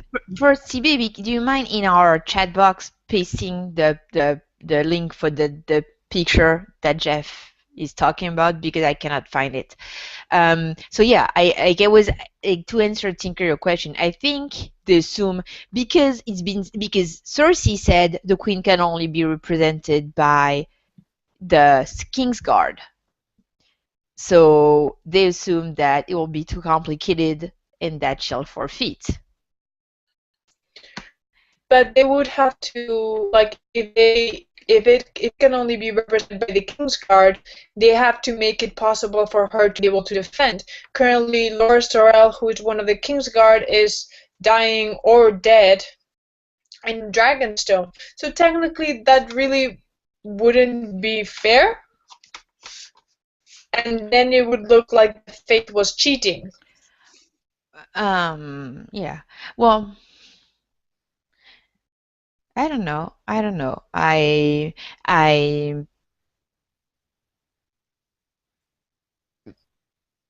Oh, I saw the picture. yeah. There was just to a little bit on a side note before we talk about the picture. There was an interesting thing about Cersei trial, and I mean an interesting theory. I'm sorry, on the top of my head, because I've done so much research before that video that I don't remember where it comes from. If I find it, I will put it in the description box for the video. But yeah, about potentially and and Gregor, like Tommen would be watching the trial by 7 of his mother. He will be there in the audience, and possibly, and Gregor would like get all crazy. He would like kill the other 7, then turn on his own 7, then start killing around everyone, and he would eventually end up killing Tommen in the process, mirroring when when he killed an innocent boy that was just too close to him when he was fighting Oberyn. So I like that. I like that theory. I don't think he will actually be there for the trial, at least in the books. Well, you were talking about the books. But what was? You don't think he should be there? I don't know if Cersei would let him be there and see it.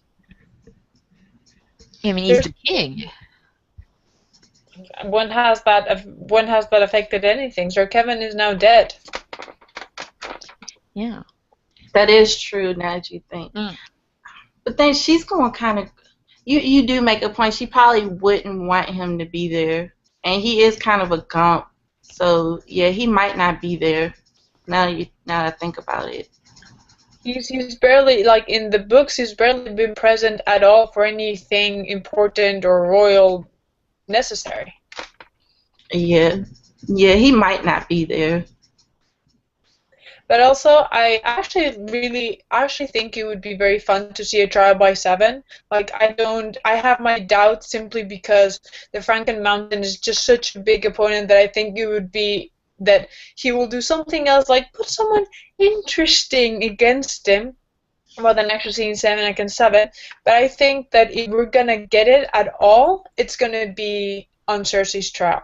I think if we don't see it in Cersei's trial, we're not gonna see it anymore, because it's such a ritual, just so complex. So, and I think right now Westeros has been, they have so many things, with royalty and stuff. There's so many ceremonies and dispositions and this, and it's just too overcomplicated. And I think they're going towards more destruction, more chaos, and all of those things are just gonna make things much more simple, much more like in the North. In the North, someone's guilty, you say they're guilty, and then you yourself cut off their heads. They do not go around with knights, with nonsense, with ridiculous things. The Northerners, I like the Northerners. They're much more simple. And I think that if it doesn't happen during the trial by combat for Cersei, I think that the Faith are eventually gonna go again, and they're gonna go for more simpler times. Yeah, well, this happened. I agree about the first part. The second part, I'm not sure. Again, researching, I hope I'm not saying a stupid thing again, but there's, I think in Qohor, there's a religious uprising of the followers of the Red Gods who want, I think it's Qohor now, I hope, it's one of the free cities. Qohor. Yeah, Qohor. And I think it's this one. Like happening. I stumbled upon that. I had totally forgotten about that. Yeah, so and there seems to be. Well, there's a big movement of the Red God. Yeah, but there are big religious uprising happening, like again all over the place. So I think it's here to stay for a while. I think it's part of the long-term plot. You know what would be interesting though? Oh, sorry. Go ahead. Just a moment. I think that yes, that they're going to be important for the story, but I just think that at the end of the story, the strength is like, it's going to be like in the last 2 books, they're going to be very important and they're going to bring a lot of conflict. But I think that at the very end, I've never been I don't think religious fanaticism in any sense bring anything good. I think they only bring conflict and death, and I think that eventually when everything is solved, all religious fanatics are going to be like, things are going to be simpler, and there's not going to be such strength of the religions. Another thing that would probably be interesting if Martin did write a trial by 7. So let's say they do a trial by 7, right? Because Cersei's thinking, oh, I can get you beat because you can't get that many knights because you're a part of this religion. No one's going to fight for you. And let's say they end up getting like 7 people to fight and the mountain basically just destroys them all.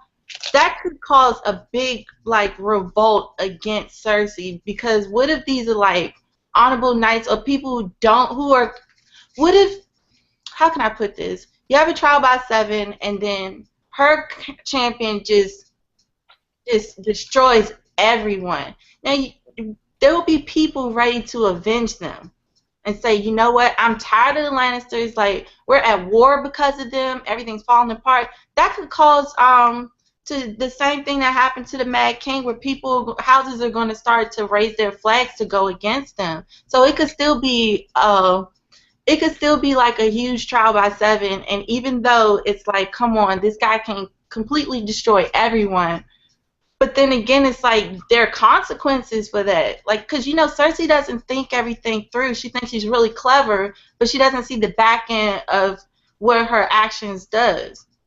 That could be interesting to read. But in this case, the people that are going to be fighting for the faith are going to be people that are very, very religious, which means I'm guessing their families and their support are also going to be. And technically, it's the faith that have demanded the trial by 7, and are represented technically the gods.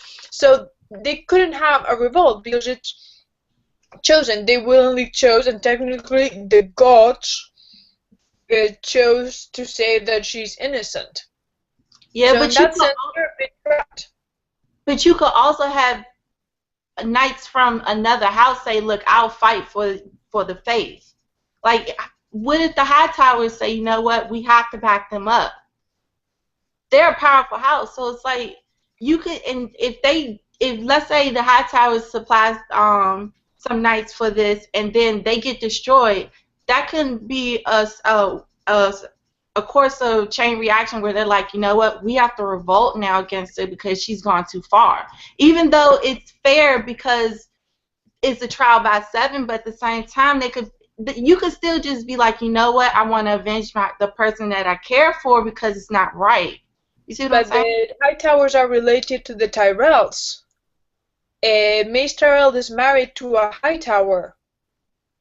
And if Cersei is guilty, technically Tommen is not king because he's born of incest, which means Marjorie's not queen.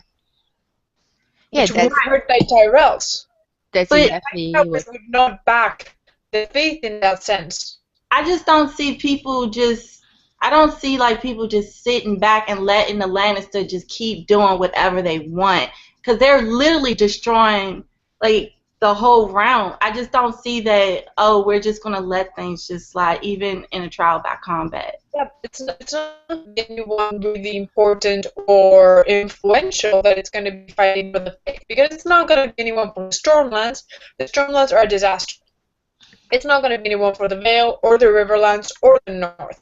I doubt they will have a Dornish, because the way that the Dornish are currently with how obsessive the Man of the Faith is, I doubt it. And someone from the Reach?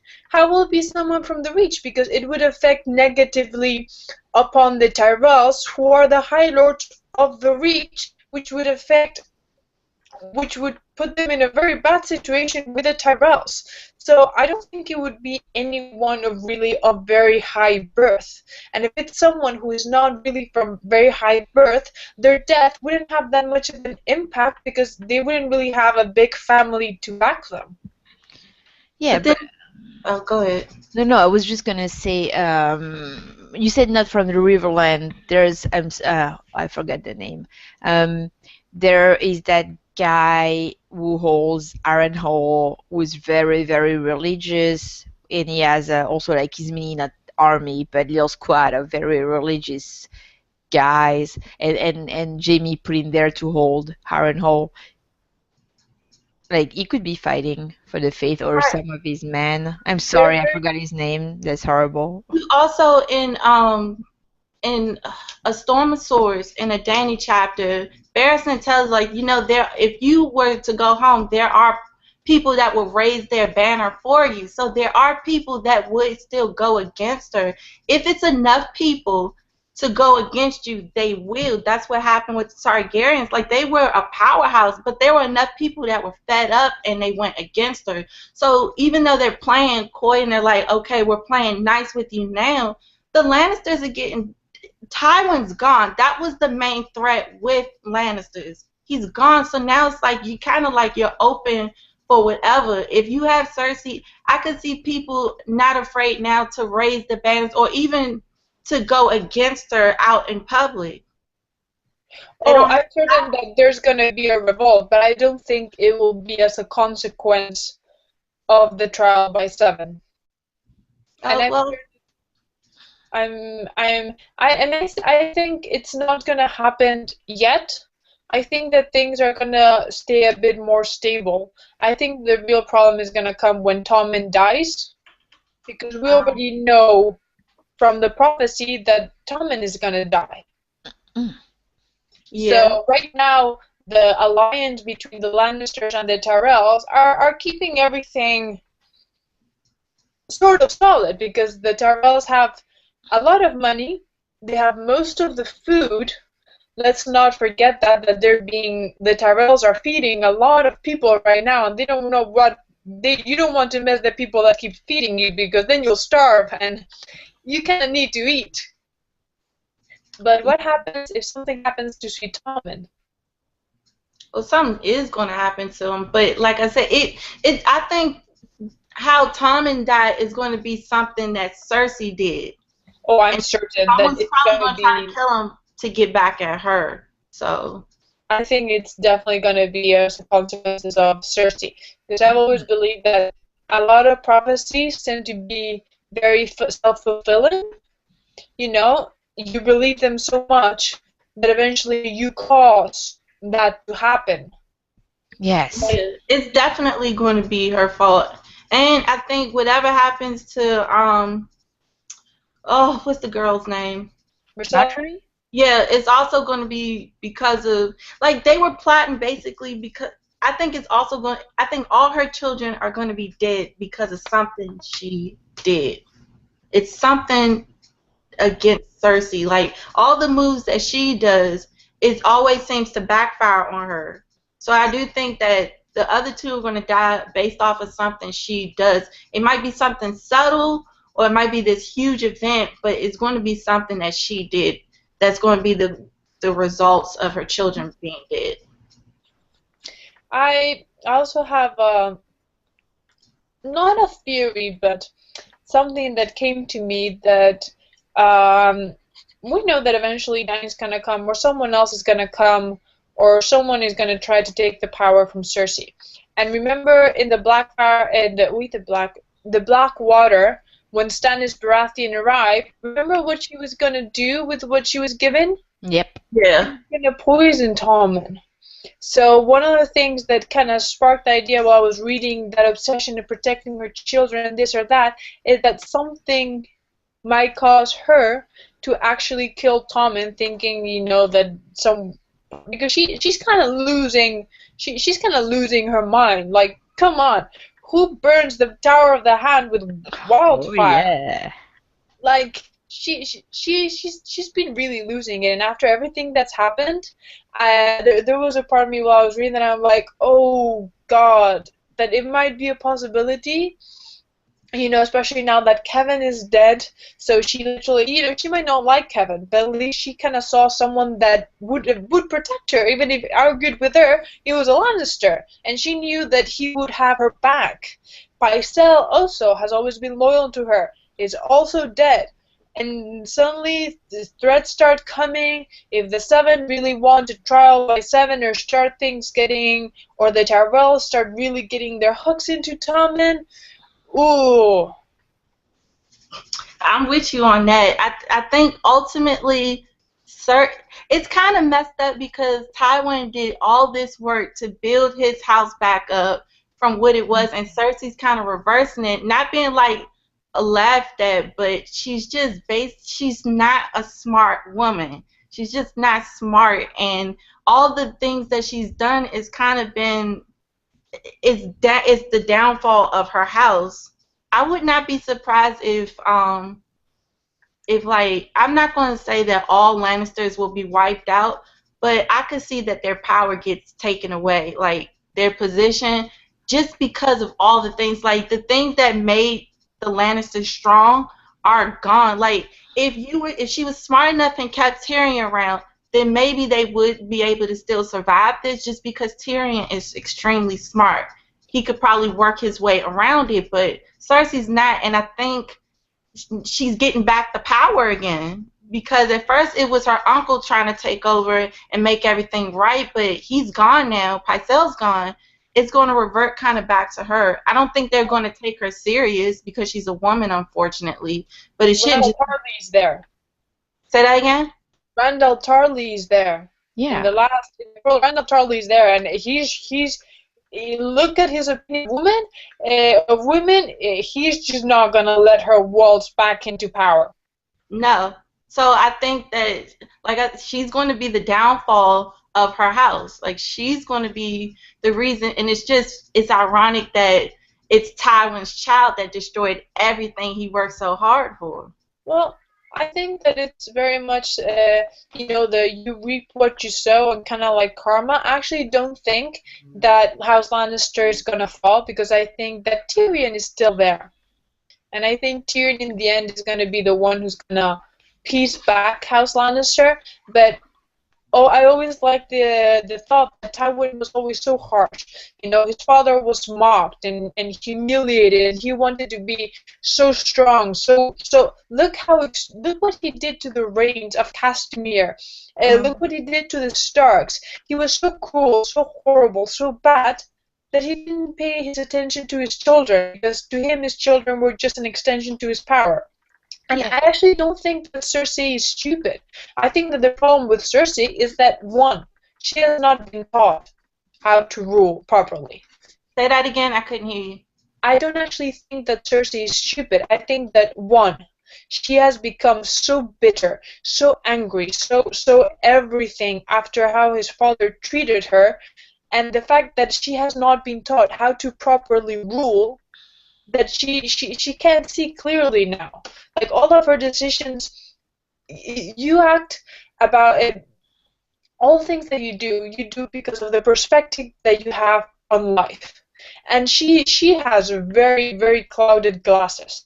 Everything that she sees, it's not that she's a stupid woman. She's not. But her bitterness, her anger, her rage, her arrogance, her jealousy, just rule her life, rule all. She's not willing to see outside of anything else. And if Tywin had been there with his children, had cared for them, had taught them how, it would be a very different Lannister family, and very dangerous, as dangerous as him. He never put any attention of his children for them to be like him. He just wanted them to be little minions for him. And if you're creating minions, they're not going to be able to be the king once you die. He didn't want anyone to replace him. And now that he's dead, there's no one to replace him, because he chased the one person that could actually replace him. He hated Tyrion, but I think that he did see that he could rule as well as Tywin, and he didn't like that the dwarf ugly son was the one that could replace him.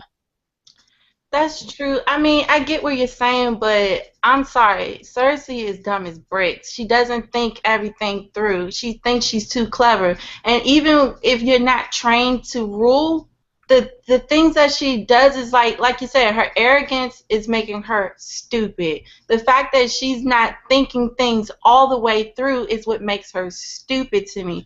Maybe she's not as dumb as other people. Like, you could easily say, like, Sansa was being stupid, but she's a young girl. But you see now through experience that Sansa starts to think about things, and she starts to, see what's really going on. With Cersei, she's been through experiences, and yet she still hasn't learned anything. She goes off of her looks, she goes off of her father's power, and she goes off of her father's wealth. She doesn't learn the lessons. So even when she goes through certain situations, she doesn't learn through them. She does the same thing. She does whatever she wants.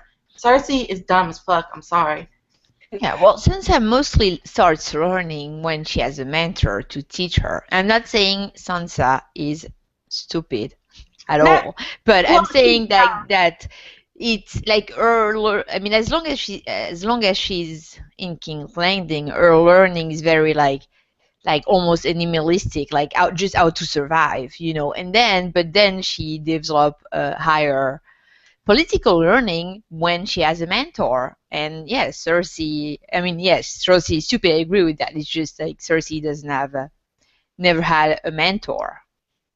Yeah, I guess it's also by personality because for me, you don't have to like physically sit me down and teach me like this is the way it works.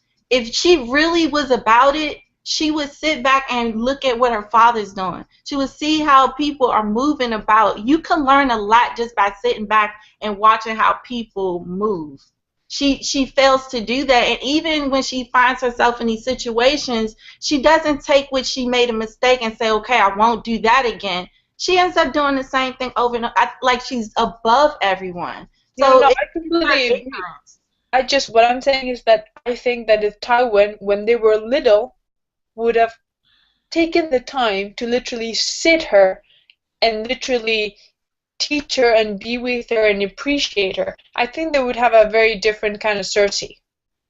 But then you also gotta like most of the Sansa, lords. Sansa is learning and getting better and stuff, but her issues are very different from Cersei. She's not blinded by arrogance, by hate, by bitter. Cersei is a very, very bitter woman.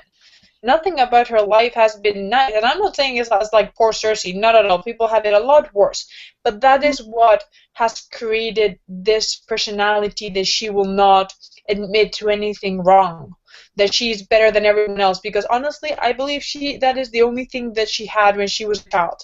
The belief that she was superior to everyone else, because I don't think she had anything else. Her mother was dead. Imagine having that father.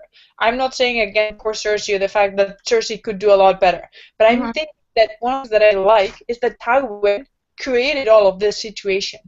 If he would have really, really wanted something different, he could have sat Cersei and Jaime when they were very little and start teaching them from the moment that they were learning with the ministers to become a second Tywin. And he never did. And But you now know, this is happening. but most of them, like most of the women or girls, the parent, they're just pawns. Like you're something so that I can have leverage to marry into another house. So most like even Ned Stark, he didn't teach his daughters how to be, royal. But most females aren't like they wouldn't put that much thought into them. Now the males, Spend I would time have with to them. agree. The males, I would definitely agree with you. Like Tywin messed up on that, but as far as the females, like throughout the only one who I could see who was really raised to would be Marjorie. That's the And only one I think Targaryen. in the story who was being taught to be raised to rule. And it's really fucked up, but most of the females in this story from birth, you're just raised so that you could be someone's husband. So you could be what I need to further my house, for my ambitions, for me to resolve issues with a rival house. They're never really like, okay, I need to teach you how to rule one day. It's always, I teach my sons how to rule. So Tywin messed up when he didn't even teach Jaime. He didn't teach him, and then it's messed up because he wasn't trying to teach Tyrion. But like I said, Tyrion sat back and he started to see how things work. And you see Tyrion Well, is Gerion started encouraging to read and to learn. say that again? Gerion was the one who encouraged him to read and to learn and to be clever. But what I mean is that yes, Sansa was not taught, but Ned Stark spent time also with his daughters, paid attention to them, talked to them, cared for them. Right, but he didn't teach them how to rule. Yeah, but he was there with them, appreciated them, and they were also very little. If they would have gotten older and they would have been in dangerous paths, he might have started talking to them and getting to them more. He didn't see them just as pawns for other marriages. No, No, I mean, Ned was very bad at arranging marriage. How come at age 14, how was, I mean, that's off topic, but why was Robb not betrothed? The heir to Winterfell, why was he, I mean, he was, old to not be betrothed. That's very surprising.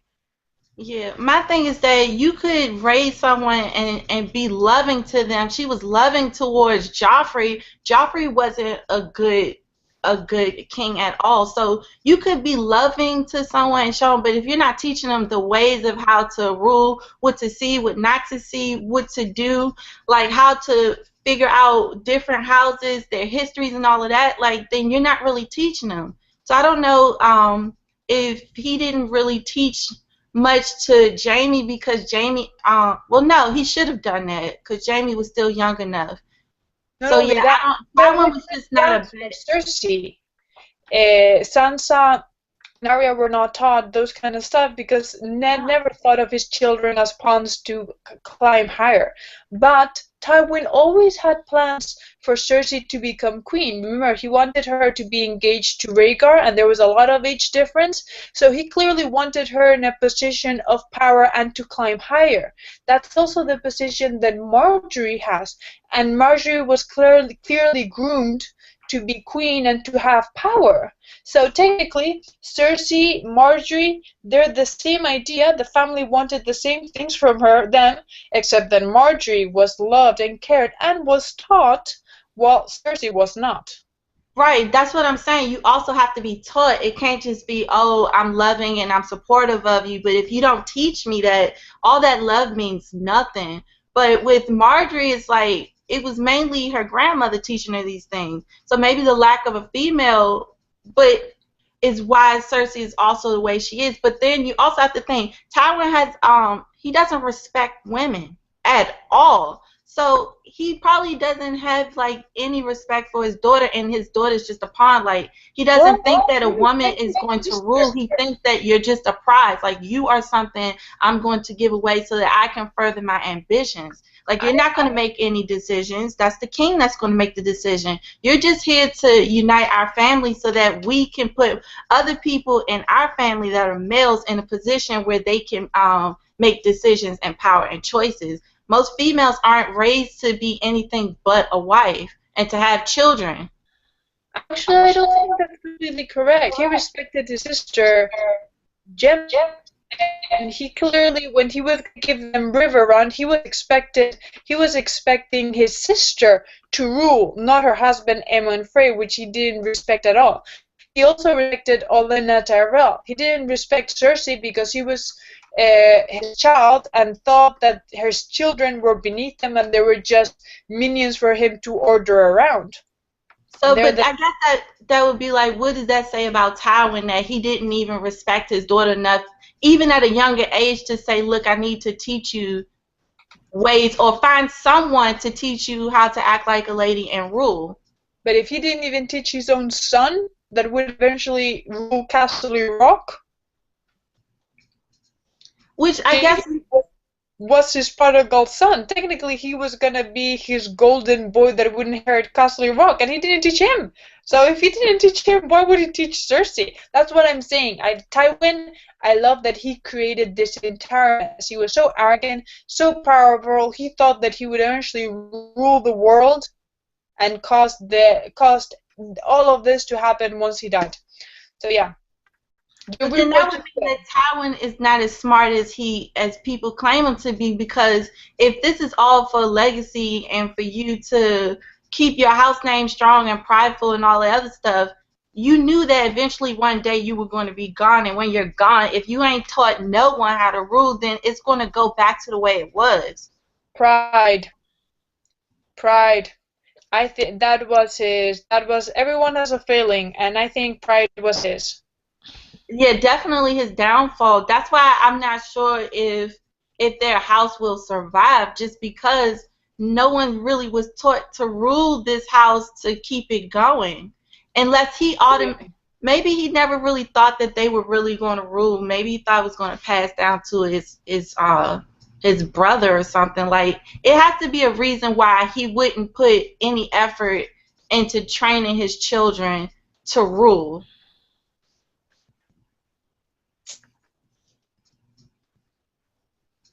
So I think we've completely deviated from the question originally, haven't we? Because Well, that yeah, it always was. happens. That's why, guys, because we want that to happen and not have a 10-hour long video. That's why I mean, the format might change in further videos, but that's why we said, okay, we'll do like Just 4 questions, like 4 or 5 questions, depending on how demanding they are per episode. So we have all of the time to deviate because that's what we want to do in this Q&A series. yeah, like Tank made a bunch of good points. It's just Mhm. I don't know. Tywin, he's not as bright as I thought he was because he underestimated Robb. That's why he lost a few of those battles. He underestimated. Never mind. I'm getting the TV show mixed up with Danny, but he probably underestimated her.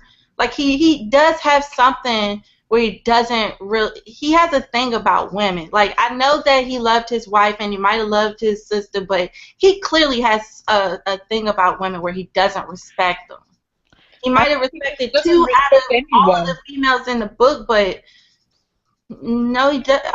It's just something about he doesn't Yeah, respect. no, but there are things, yeah, that has like is brilliant on some aspect and totally he seems clueless on other aspects. He doesn't seem to be that good on like steward contingency. You know, things that are also important to rule. That Ned was really good about, and he was not so good about other things.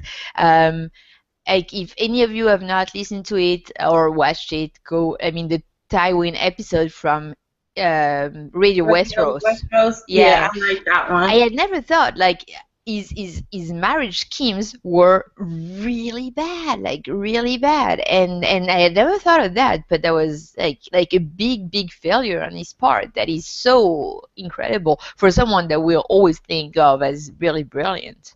So yeah, some big failings. But Yeah, because no one is perfect. yeah, no one is, but pride was basically his downfall. Like that's what got. He didn't think Tyrion was going to kill him, and Tyrion did. He didn't think that Robb was going to beat him like that, and he got his son captured. So yeah, Well, pride is one of the worst things, is one of the most dangerous things to have without control. I definitely agree.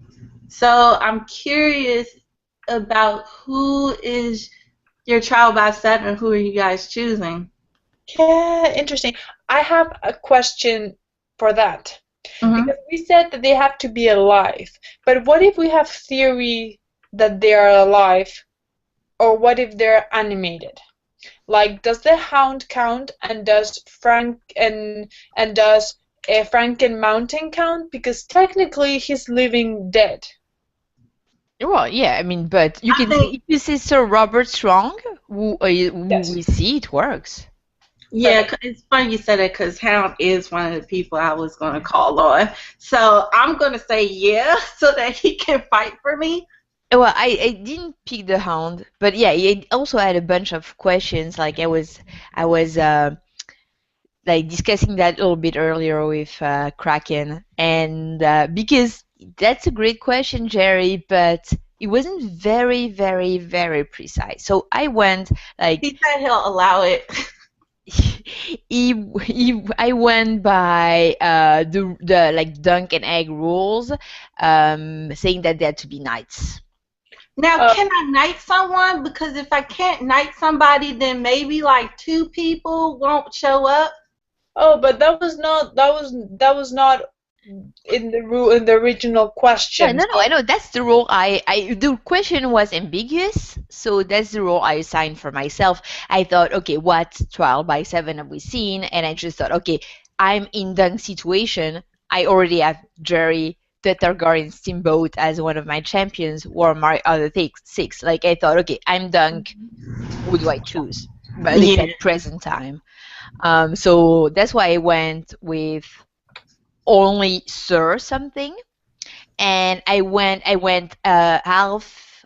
So I figured, okay, the way I thought about it is we need, okay, we don't really know much about Jerry the Targaryen Steamboat, so I'm not gonna, go too much into him. But the other six, they still somehow need to collaborate a little bit. They need to be really strong, but they also need to, if it starts by a joust, if it starts on horse with lances, the way it did in the Hedge Knight, they also need to at least be not too bad at jousting, so they don't just fall off their horse and get trampled to death by the horse. So I took I thought about all of those things in my choice. So it's Alf. You thought a bit too much more than I did. Yeah, I was about to say, I overthink things. That's my like style. I'm knighting people because I think 2 or 3 of them clearly are not knights at all. But Yeah. I think if I'm in a position where I'm in a trial by 7 and I'm a Tyrell, then yeah, I got some type of clout that I can knight a few people. Well, except that you don't have time because the accuser decides at the time. He's like in 2 minutes, like we meet, and you'd better have everyone. Well, no, I'm not the mirror, and there's no such thing as knights in the north, so I'm not taking that rule. Yeah, well, that was my rule. I'm not, I mean, like I said, like you can go, like as long as you explain your method, that was my method. So I chose 3 that were like badass and 3 that were like that they were also like good fighters, but that we knew were also like good at jousting and knew some knightly things in case it was needed, and could maybe or I mean would be better at organizing things. So I'll just go with my 6. So yeah, okay. I did pick number 1, like Sir Robert Strong, because yeah, no one can beat him. I don't think it will be very my only fear would be that it would kill my other 6 before fighting the opposite side, but like he's still the strongest living thing. Also, yeah, I did go with alive, but like at the end of the book, so I did not include Jaime or Loras because they could be like maimed, or I didn't go like alive beginning of the books. I went alive. I went like at the end of the book. I chose Jaime. I think that would be such a mind fuck. She sees her brother fighting, and I'm like, I got your twin now. Oh yeah, and I mean that's a good one.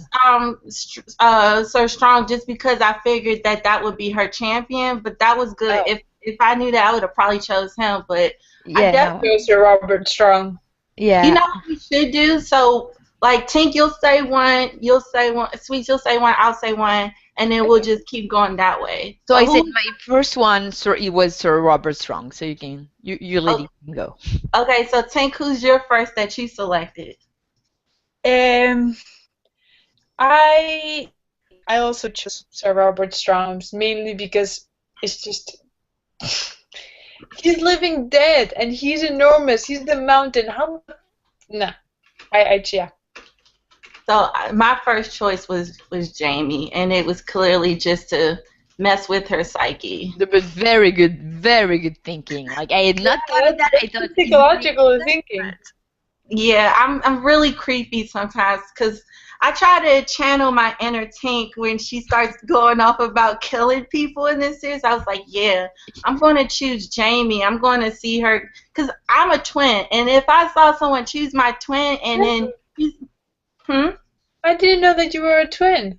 You didn't? Yeah, I'm a twin, and he's a boy too. Haha. Yeah. But like, if I saw someone like choose him, like I would probably like, no, wait, call it off.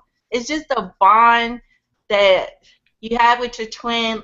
It's just it can't be broken. So for me, and then at this particular time in the story, Jaime doesn't want anything to do with her. So I think I could easily persuade him to like. She was a thought, and she was like banging this guy and this guy and this guy, try to rile him up right before the trial. So yeah, my first one's going to be Jaime. But yeah, Woody though, he hates her, but Woody, like, love will make you do stupid things, and as gross as it is, he did love her, and he wouldn't even help her. When she says, I really need you, like I'm in serious trouble, he throws it away. And so at that moment, he could be like, F her. Yeah, but he hasn't opened that letter, so he doesn't, right? He doesn't know what she says. Or did he read the letter? I thought he opened it and read it, but either way, I'm pretty sure I can kind of persuade him to fight for me. Okay, second choice. Go ahead, Sweets. Okay, second choice, Sir Bran of the Blackwater. I That mean, just for pure badassery, I had totally forgotten that he'd been knighted, but yeah, Bran, we know he's good in trial by combat. Tink? you and I have very similar list suites, but he was my third choice, not my second. My second choice was a bit more different. I saw him and I'm like, ooh, he would be deadly. So my second choice is Jaqen Hagar. Oh yeah, good. Ooh, okay, But, that's a good one. but do we That's a good change the rules? Because I want to pick those guys. Like I said, okay, only Sir something. So I was very limited because the first thing was there are no good knights. There are so few good knights Oh, around. so many good knights have died. Yes. Sweets, you could kind of go off and wing it. If you want to knight someone, you definitely can. Well, If no, you I mean, no. satisfied with some of your answers. I thought, come on, Jaqen Hagar, he's That badass, was, sneaky, that was a good an one. assassin. He also uses poison like Oberyn. I thought, ooh. That's good. My second choice was actually Brienne of Tarth. Yeah. Oh. Yeah. Because I think just like how most people would underestimate her, but she is a really good fighter. And I think that if I put her out there, Jamie would probably most likely help me out. Yeah. Good. But you're such a amazing strategist. But yeah, like again, I exclude Brienne because a woman, so not a knight. But yes, I would definitely have picked Brienne. He was my sixth choice. Yeah.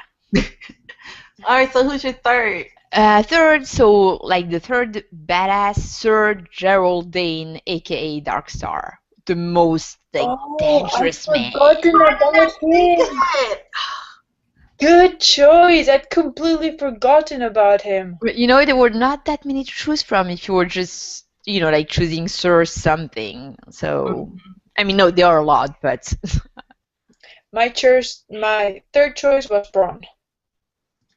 Oh, okay, okay. My third choice was Sir Barristan the Bold because I still think he's got it in him. He'll come back and fight for me. So yeah. well, I have to agree because he's my fourth choice. Ah, great That's minds, great minds. Sir Barristan Selmy. Yeah, I mean, he still does have it in him, and I'm thinking that he would, you know, if there was any strategy needed, he's proven that he can, you know, like lead really fast, think really fast, and lead action, lead a group of men into action really fast. So. All right, Tank, who's your fourth one? My fourth was the Hound. Ah, that was mine too. Yeah, you gotta bring the Hound. Like, it's hard to bring that one down. All right, so Sweets, who's your fifth one? Sorry, is my sound still okay? I feel like I have a problem with my sound. No, it's Girl, good. you sound perfect. Okay, thank you. My fifth is Sir Garland Tyrell. Very good fighter. All we know is that Marjorie says that, you know, like if like she doesn't choose a trial by combat to defend her honor because she has to choose a Kingsguard and she wanted Garland to defend her. So she really thinks that he could beat. She doesn't know about Frank and Gregor, but she thinks that he can beat anyone in a trial by combat, and he can joust. So I also try to pick some people who are maybe not as just physically strong, but if some jousting was needed, they could do it. He was also my fifth choice. Really? Okay. Because Loras mentions, he says like, oh, he always trains with more than one people because he always says that in battle you never get to fight one-on-one. So someone that can fight more than one people in a battle of 7 against 7, if one falls, he could fall with more than one. He says that he's the superior swordsman, and he's the one that fought in the Battle of Blackwater dressed as Renly. So he is someone that has been in battle and who is good and who has led armies. So I was like, he could be very good. And as I said, Marjorie wanted him. I'm like, huh. Oh yeah. And Okay. I'm so excited about seeing Highgarden in the next book. Like, I'm so excited God, about that. I want to meet Willis. I really want to Yeah, meet I do Willis. too. I'm dying. I'm so curious about Willis. So my fifth one, I'm knighting him. Strong Belwas. Yeah. Strong Yeah. Willis. Yeah, that's a good choice. I need a big dude to just start wrecking stuff, and I think he's the guy to do it. And James was in my head because, yes, I did pick him. Because he was like, who's picking that guy? Oh, I I would definitely have picked him, if I knew I could knight people. Like, definitely great choice. All right, so who's your final pick?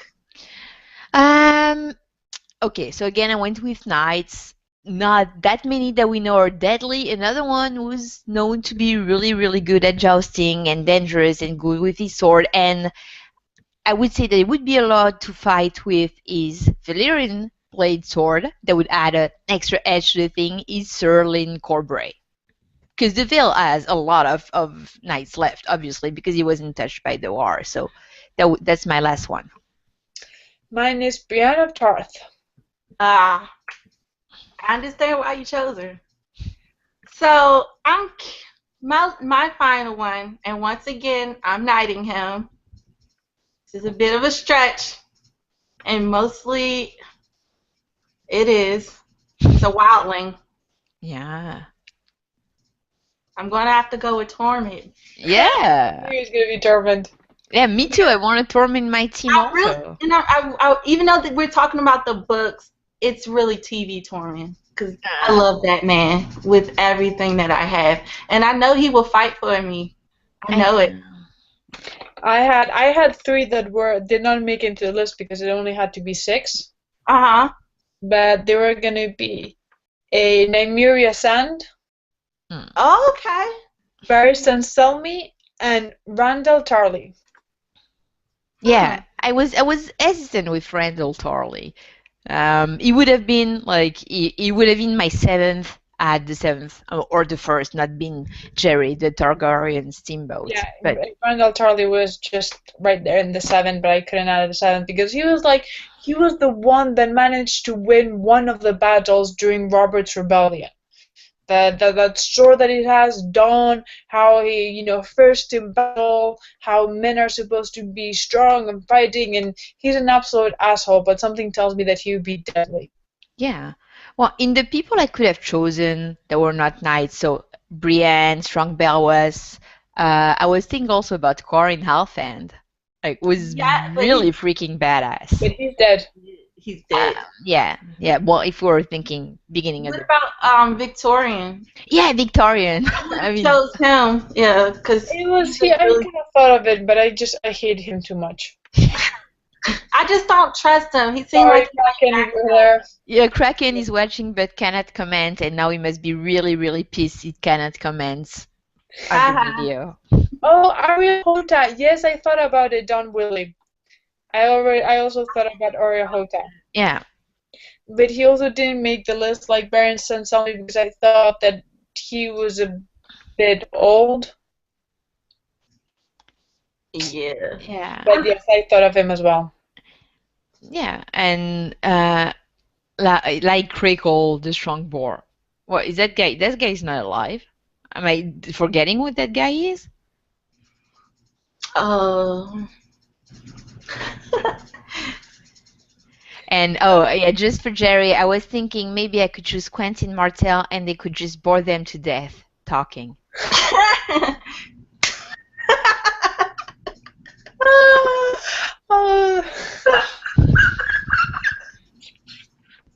Oh, that's mean, sweet. No, don't quit it up now. And always say don't be mean with Jerry, and I mean. That's me. That was funny. Also, I kind of thought of Dario Naharis. But he also reminds me a bit of Bran. Doesn't play fair, is sneaky, but also deadly. I would have choose one. Belwas, mainly because I think he would be faster on his feet. Yeah, you said 1-1? Yeah, I would choose him. Yeah. game over. Just stomp him out. Okay, no, but seriously, 1-1 versus Gregor. That would be epic. Because that could be the only one who could probably... Well, no, because he's a giant, so... That would be awesome to read. That would be awesome. Especially if you think about what Tink said, how maybe he can only be killed by fire. And I could just see him like, have you guys seen the first Avengers when the Hulk was with Loki and he started going bang, bang, bang? I could just see him doing that to the mountain. God. I love it. I love that movie. Yes. I can see him doing that. Enough. I am a god, you dull creature, and I will not be bullied by a... Yes. Oh, I might watch that today. Oh, that would be fun to see. One just throwing around. Oh my god, I am from the north. If I was a Stark, I could have wildlands, which means I could have giants. Ooh. See? Except for I think choosing like a direwolf or a dragon would be cheating. Yeah. No, it has to be people. Yeah. Even though the Mad King, he cheated and chose fire as his champion. Yeah, but he was kind of crazy, and that was not legal. And that's why he was overthrown. But like when you're dealing with Cersei, you gotta go there. Yeah. Hodor. No, I wouldn't put Hodor because I would be afraid he would die. Yeah, Hodor is too nice. No, I mean, like... He's too afraid of things. He said Bran, Worgen, Hodor. I don't... Yeah, but that's... And Bran doesn't know how to fight. He hasn't really learned. Yeah, and in the book, I mean, in the TV show, he kills someone, and that got me so angry. Like, that's totally out of character. But...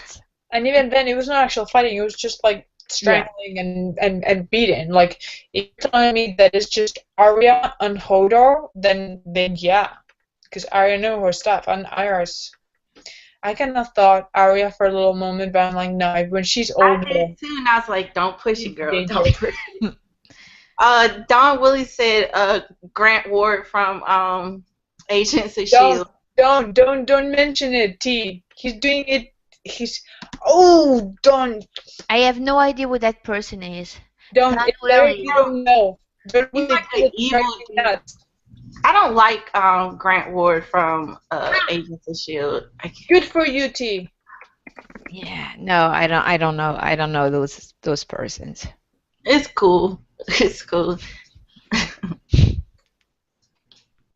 I've been thinking about trying to watch Agents of S.H.I.E.L.D. for a while, but...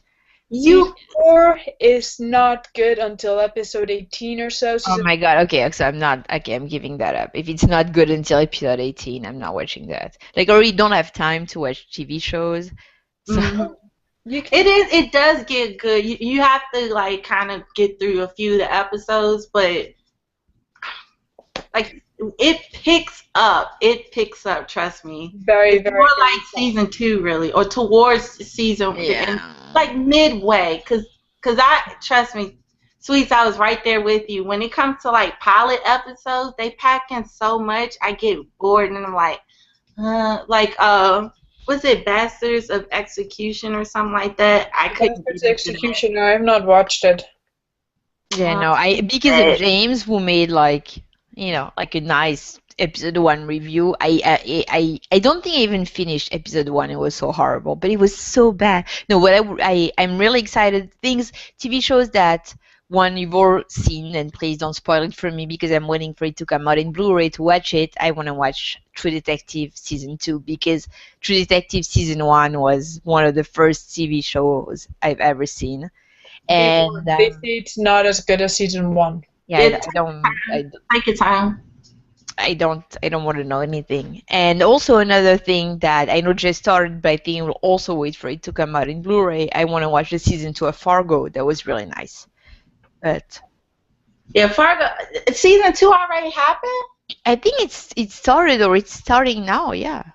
Oh, I didn't know that. Yeah, because season 1 was awesome. Yeah. I was surprised. It was so good. So the only TV shows I've watched this year are Game of Thrones, and that's because of you guys, because it was horrible.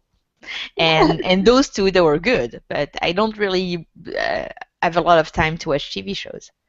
Yeah, I like to watch them when they like the season. Sometimes I like to watch them when the season's over, just so that I can just watch them back to back. But like certain ones, like Agents of Shield, I just can't find myself doing that. And I just recently got into the Flash, and I can't do that. I can't do that. Again, I'm addicted to TV shows, and I need them as soon as they come out. I've got not one per day, but almost sort of Arrow, The Flash, the originals, Marvel's Agents of Shield, Doctor Who. There's I couldn't get into Doctor Who. Musketeer coming in January. Legends of Tomorrow is going to be starting next year. And then there's Criminal Minds. I used to see.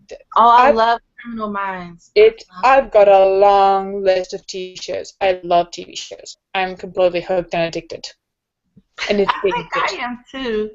Yeah. I just got into Heroes.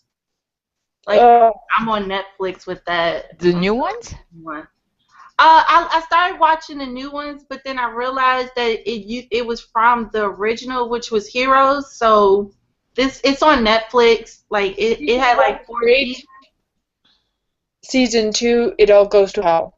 Aww. But season 1 is good. You know, you can. It is good, but the season 2 happened during the writer's strike. So the entire storyline for season 2 went to hell. Because it never recovered. It never recovered. They could never fix it. So season 1, it's better if you think of Heroes as a one-season show. Then it ends perfectly. Oh, okay. It ends perfectly. You're like, oh, this was nice. Leave it there for your own sanity. Who's your favorite character off that show? Peter. Yeah, I've watched that a long time ago. Peter, without a doubt. I love him. Say that again. Who did you say? Peter. Peter? Who's Peter? He's the hero. Next to them. Oh, was that the one with the hair? Yeah. Like, I forgot most of their powers, so it's tough for me, like, to... The brother could fly, the cheerleader can heal. Yeah. I like Hero. The Japanese hero, he can I did it! Teleport. Then there's the painter that can see the future. Then the mother of the little kid is like super strong but has like double personality. Her husband can move through stuff. Her kid is like this super technological genius and can like make all technology work for him. The mother of Peter can dream the future. His brother can fly. I haven't seen it in ages, but I loved it so much. I remember every single one of the powers. Yeah, you're an encyclopedia. Yeah. Silas can open people's minds, and that's how he absorbs the power. Then the cop can read minds. Then the mafia guy from Las Vegas can heal. Then his minion can use illusions and glamour to change her physical aspect of what happened around. Oh, then there's the other guy who explodes. He can use like nuclear power. I don't think there's anyone more. Who was the chick that had the split personalities? Yeah, that's the mother. She's like the Hulk. Yeah. Yes. Yeah. But yeah, that's what I'm kind of. It's between Heroes and Flash that I'm really loving Flash. I haven't seen it since it ended, but I really liked the first season, which is why I remember it so much. Yeah. Okay, guys. Do we have anything? I mean, we could go on tangents for hours and hours and hours. Yeah, but I think we've responded to the questions. Do you think we've responded properly to the questions? I do. Do you guys like this? Like this whole the Clash of Queens and how we were going back and forth at it. You know, we want to do this as a monthly thing. So let us know in the comments if you guys were digging this. If you have more questions, I know that it's going to be a link to where you can go to the Hype Watch page where you can Yeah. Or question. even you can leave some questions, not right now, but once the video is uploaded in the comments, we'll find them. Like feel free to do that. That's no problem. So if you guys do that, just put Clash of Queens first and then put your question so we know that that's the question you guys want us to answer. But yeah, this was fun, guys. We were all so nervous. You have no idea, but you girls killed it. Like You did. Yeah, I'm and sorry. we, The like beginning was a I'm not little prepared, long. and she has all the quotes. Sue in her notes, even for the reread, she has like always 4 pages worth of notes. Yeah, sometimes more. Because I have no memory and I freak out and I don't like when I need to like do the introduction. But you were awesome. You ladies killed it. You always keep me on my toes. This was fun, and we have to do this again. Yes, and like we said, Guy, that's evolving format. I mean, that was the first one. We're really looking forward to your feedback, what we could do better, what we should change. We still want to keep the idea of having the questions beforehand and like be able to arrive prepared and not do something live. That's still what we want to do. Not saying that maybe one day we'll do a big Hype Swatch Q&A, but that's not the format for Clash of Queens. But aside from that, we're really open to a lot of ideas. Yeah, thanks for just creating this, Sweets. This was like the best idea ever. Thanks to Jerry for making the name Clash of Queens. Thank you, Jerry. It's an awesome name.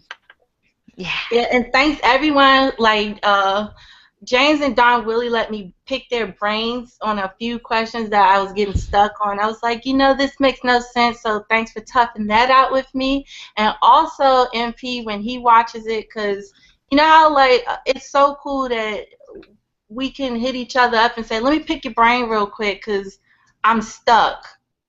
When you're reading something, you're like, this is crazy, but it's just this one little thing, you can't get past it. So definitely, I had a blast, guys. You ladies are just awesome. Yeah, you are. Yeah, and thank you to all of you who submitted questions. I think we had selected a question from everyone. We had some question from Aziz a little bit later, but we had already selected our 4 questions, but they're really good, and we'll be sure to pick at least one for the next one. Yeah, so definitely write it down, and you guys can definitely check out my channel. I'm trying to get back to making more videos for you guys. I have one up now where I was stuck on something about Bran. If you haven't seen it, go to my channel and check it out. I know Tink has cool videos with reviews, especially with Star Wars. If you don't know anything about Star Wars, go to Tink. She has lifesavers. Oh yeah, and I should be making videos, but I'm not. And that's. I want to say I thank you to all of you guys who subscribed to my channel lately. There was a big influx since we were advertising a Clash of Queens. I just want to tell you, for all of you who might be new and not, haven't seen the previous videos, I don't really make a Song of Ice and Fire videos on my channel. So like, don't subscribe expecting for that. I really make videos about what I feel like talking about. It can be very general and very different, and I've not been making videos in a long time because I've been so busy with the Hype Swatch. We just made just a small Tumblr page. I don't know if we're going to interact on Tumblr that much. I will also add the link to the description box, but there if you go to our Tumblr, it's like our website, and you will find all of our videos. They will all be there, because right now they're on a bunch of people's channels, so it will be easier. Yeah, but also, like, your non-Game of Thrones videos are awesome. I like your vlogs. Yeah. I like your beauty hauls. Like, it's still good content. It's Sweet's video channel is like a one-stop shop. Whereas like you just can get a bunch of stuff. Doesn't necessarily have to just be that. But so is Tink, because she doesn't just do Game of Thrones. She does Star Wars. She does Agents of Shield. She does all nerdy things. Sci-fi, basically. fantasy. It's my obsession. Yeah, it's like geeky 101 over there. Yeah. No, it's cool. Really cool. Thank you, ladies. Thank you so much. And thank you all of you for watching, and we hope to see you soon. As soon as we have the date for November, we're still juggling a little bit with the dates of the reread, and so we need to get that because that implies a lot more people, so we need to first have those dates before we can schedule our Clash of Queens. But stay tuned for Clash of Queens #2 and ask more questions. We love them, and we'll see you soon. Bye. Yeah. Bye. Bye. Bye.